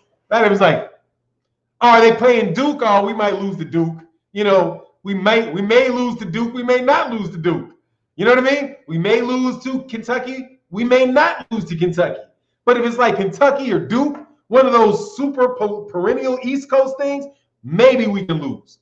You know what I mean? Or maybe they lose. But Texas, we beating the piss out of everybody in Texas. Just in basketball, just running through Texas, dog. Like, running through Texas. Running through Texas. You better be like 9 feet. You better be like 9 feet tall. Anyway, running through Texas. But I didn't know how these people be feeling about Texas, because football is something different. But when I wear that, my KU jersey, and I got this cup, dog, seriously, I feel like I need to go get a weapon. They always look at me like, how you gonna walk up in here with this KU shit on? I was at a place just ordering what is it? Chick-fil-A. Not Chick-fil-A. The burrito place. Man, what's the name of the burrito? Chipotle. Man, I walked in with my KU shit. They were like, after having been mean mugged all day, I'm like, man, these people racist. Like, I was like, man, I didn't realize Texas was so racist. Like, it's over the top here. Like, usually they don't look you in the face all evil like that. I'm in the middle of the city. Then I was like, eventually, man, when the dude pretty much threw my fucking burrito at me, when he basically threw a burrito bowl at me, I was like, man, he was like, man, KU, huh? KU, huh? I was like, oh, okay, that's what it is. All right. The world, we did not go back to 1822. They just don't like Kansas. But it is what it is, man. My man, AJ blamed Wilder, the crowd, and God in 3 separate interviews. Wilder, the first man in history to be completely quiet and make excuses at the same time. Yeah. Gotta end the chat on that, because there ain't nothing more true than that. Jupiter B in that super chat, man. Andre says, thank you, Fannon, for the boxing knowledge to this day, man. Down, yeah, man. And ride with Deontay Wilder, dog. Win or lose, dog. Deathstroke said, what is Fannon talking about? How y'all let this old, bald goofy be your leader? First of all, let me tell you something, dumbass. This is my pleasure to tell you this. Duh. Nigga, read the title if you don't know what I'm talking about. Read the title, dumbass. It's right there. Everybody can read the fucking title, but you. I am talking about Terence Crawford versus Kell Brook being official and Gervonta Davis, Leo Santa Cruz being similar to Gotti versus Floyd Mayweather Jr. Okay? It's in the title, man. So that's what I'm talking about. Now, beside that, how y'all they didn't let me do shit. I started the channel, dog. Didn't nobody ask your raggedy ass to come. Okay? I started the channel. They didn't let me do shit. Now, as far as Bald and Goofy, dog, if I'm Goofy, nigga, you get 40,000 subscribers. Your ass ain't the one with 4,000 people listening to him talking in the middle of the afternoon getting super chats, bozo. That's me. Okay? You the bitch ass dude sitting in somebody either in your mama's basement or with the thumb up your ass in the bathroom, just having turned off Pornhub, right? Fresh between Pornhub visits with your unemployed ass. That's who the fuck you are, okay? I ain't Goofy. You are. And if I am Goofy, shit, you need to try to be this type of Goofy because Goofy is doing pretty fucking well. Raggedy ass dudes. Fuck is wrong with y'all, man? Anyway, much love in the chat. Deathstroke. But you mean like this? Like, what kind of dude would name their dick Death? Motherfucker, because you know that's what you doing. Right in between them fucking visits. Fuck out of here. Who's it? What is Fannon talking about? Nigga, capitalize my name next time, dog. Out there having people. I know what you're talking about. And you say, what is Fannon talking about? And you got this bullshit thing, which means you keep coming back, which means somebody you have familiarity in that voice, dog. There's the familiarity right there. What is Fannon talking about? How y'all let this, see how smooth? LOL, you nice and punctuated. You didn't miss no punctuation. So you're an educated gentleman, or at least you think you are. Let's break you down, boy, because I know who you are, dummy.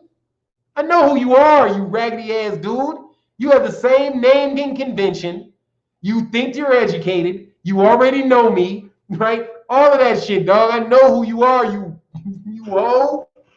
Dog, you hate me because you ain't me. I know this.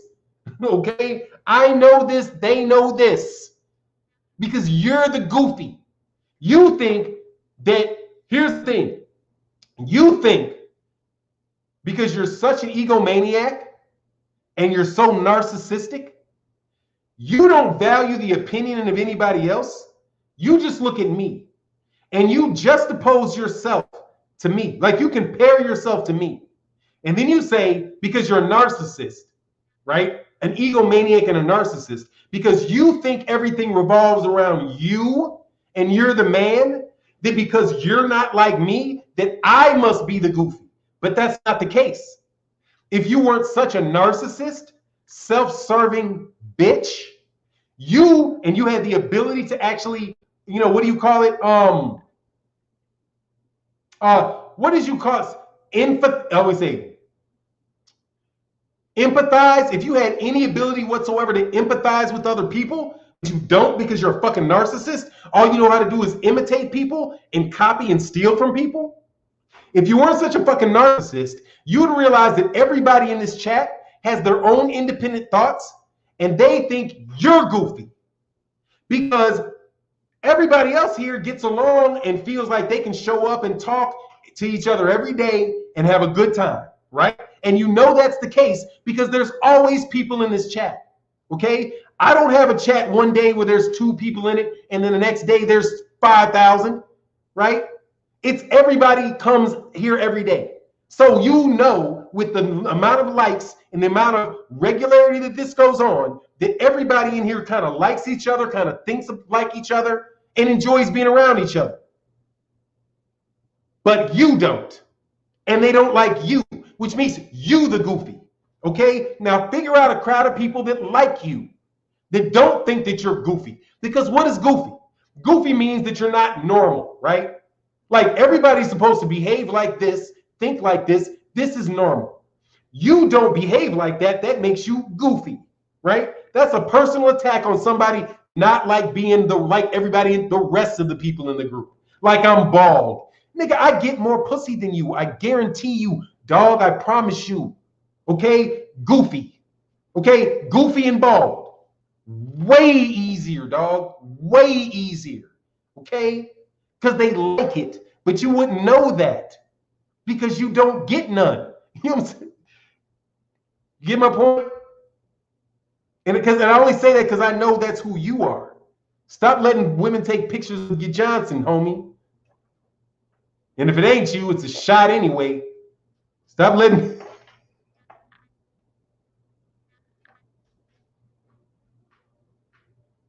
I know who you are. Right stroke, left stroke is the best stroke. All down your throat. You know what I'm saying? Shut up, dog. All right, man. Love to everybody in the chat, man. Make sure y'all go to KQKC. Thank you for everybody for continuing to support, man. And I'm going to get with you next time. What's going on, Newt? Bam Bam Tweet said, bro's on one. Yeah, dog, these dudes be wilding, man. Sometimes you got to let them know. Like, you got to let them know. Sometimes I got a lot of haters. You got to give them what they want. Anyway, man, much love. Said, put some more lip balm on, weirdo. Now, I like this. I like this. I like this. I like this. I'm gonna do this. Where is it? Put some more lip balm on, weirdo. Dog.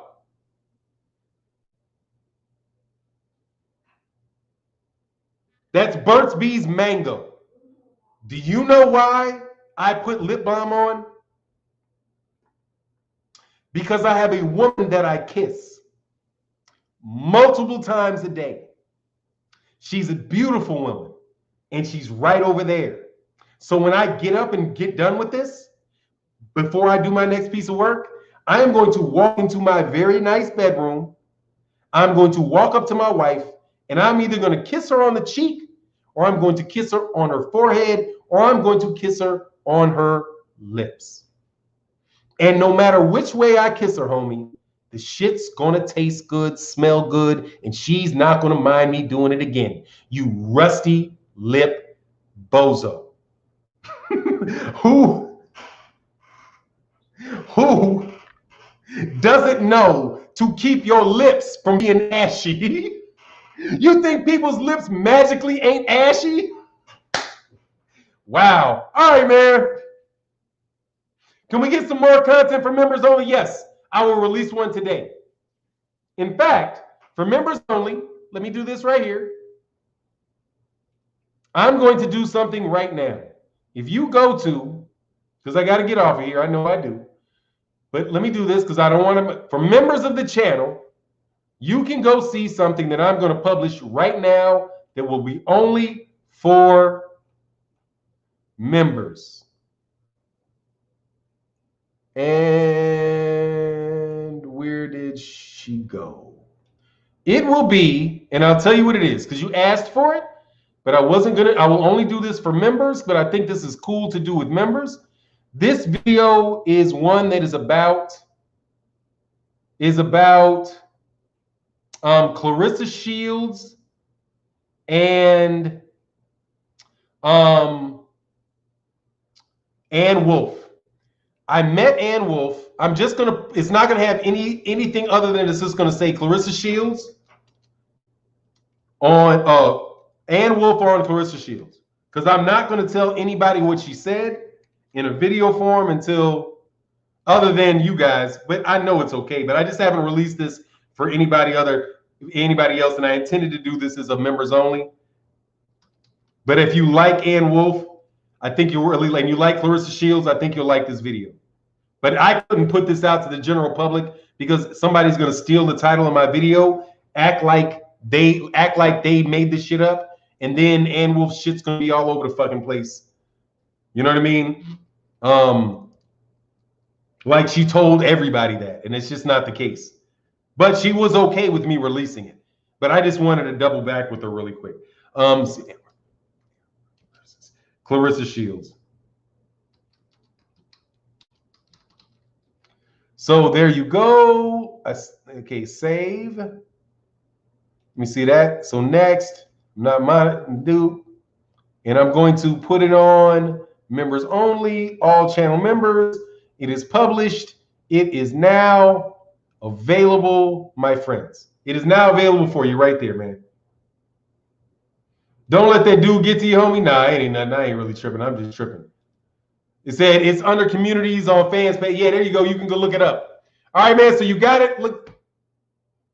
Yep, you can. Those are the two videos that are going to be there, man. Joe, check out those members only videos. And also, I'll put those same videos on Patreon for the Patreons because you guys don't have to join. You know, I appreciate you. But anyway, with that, I'm out. Peace.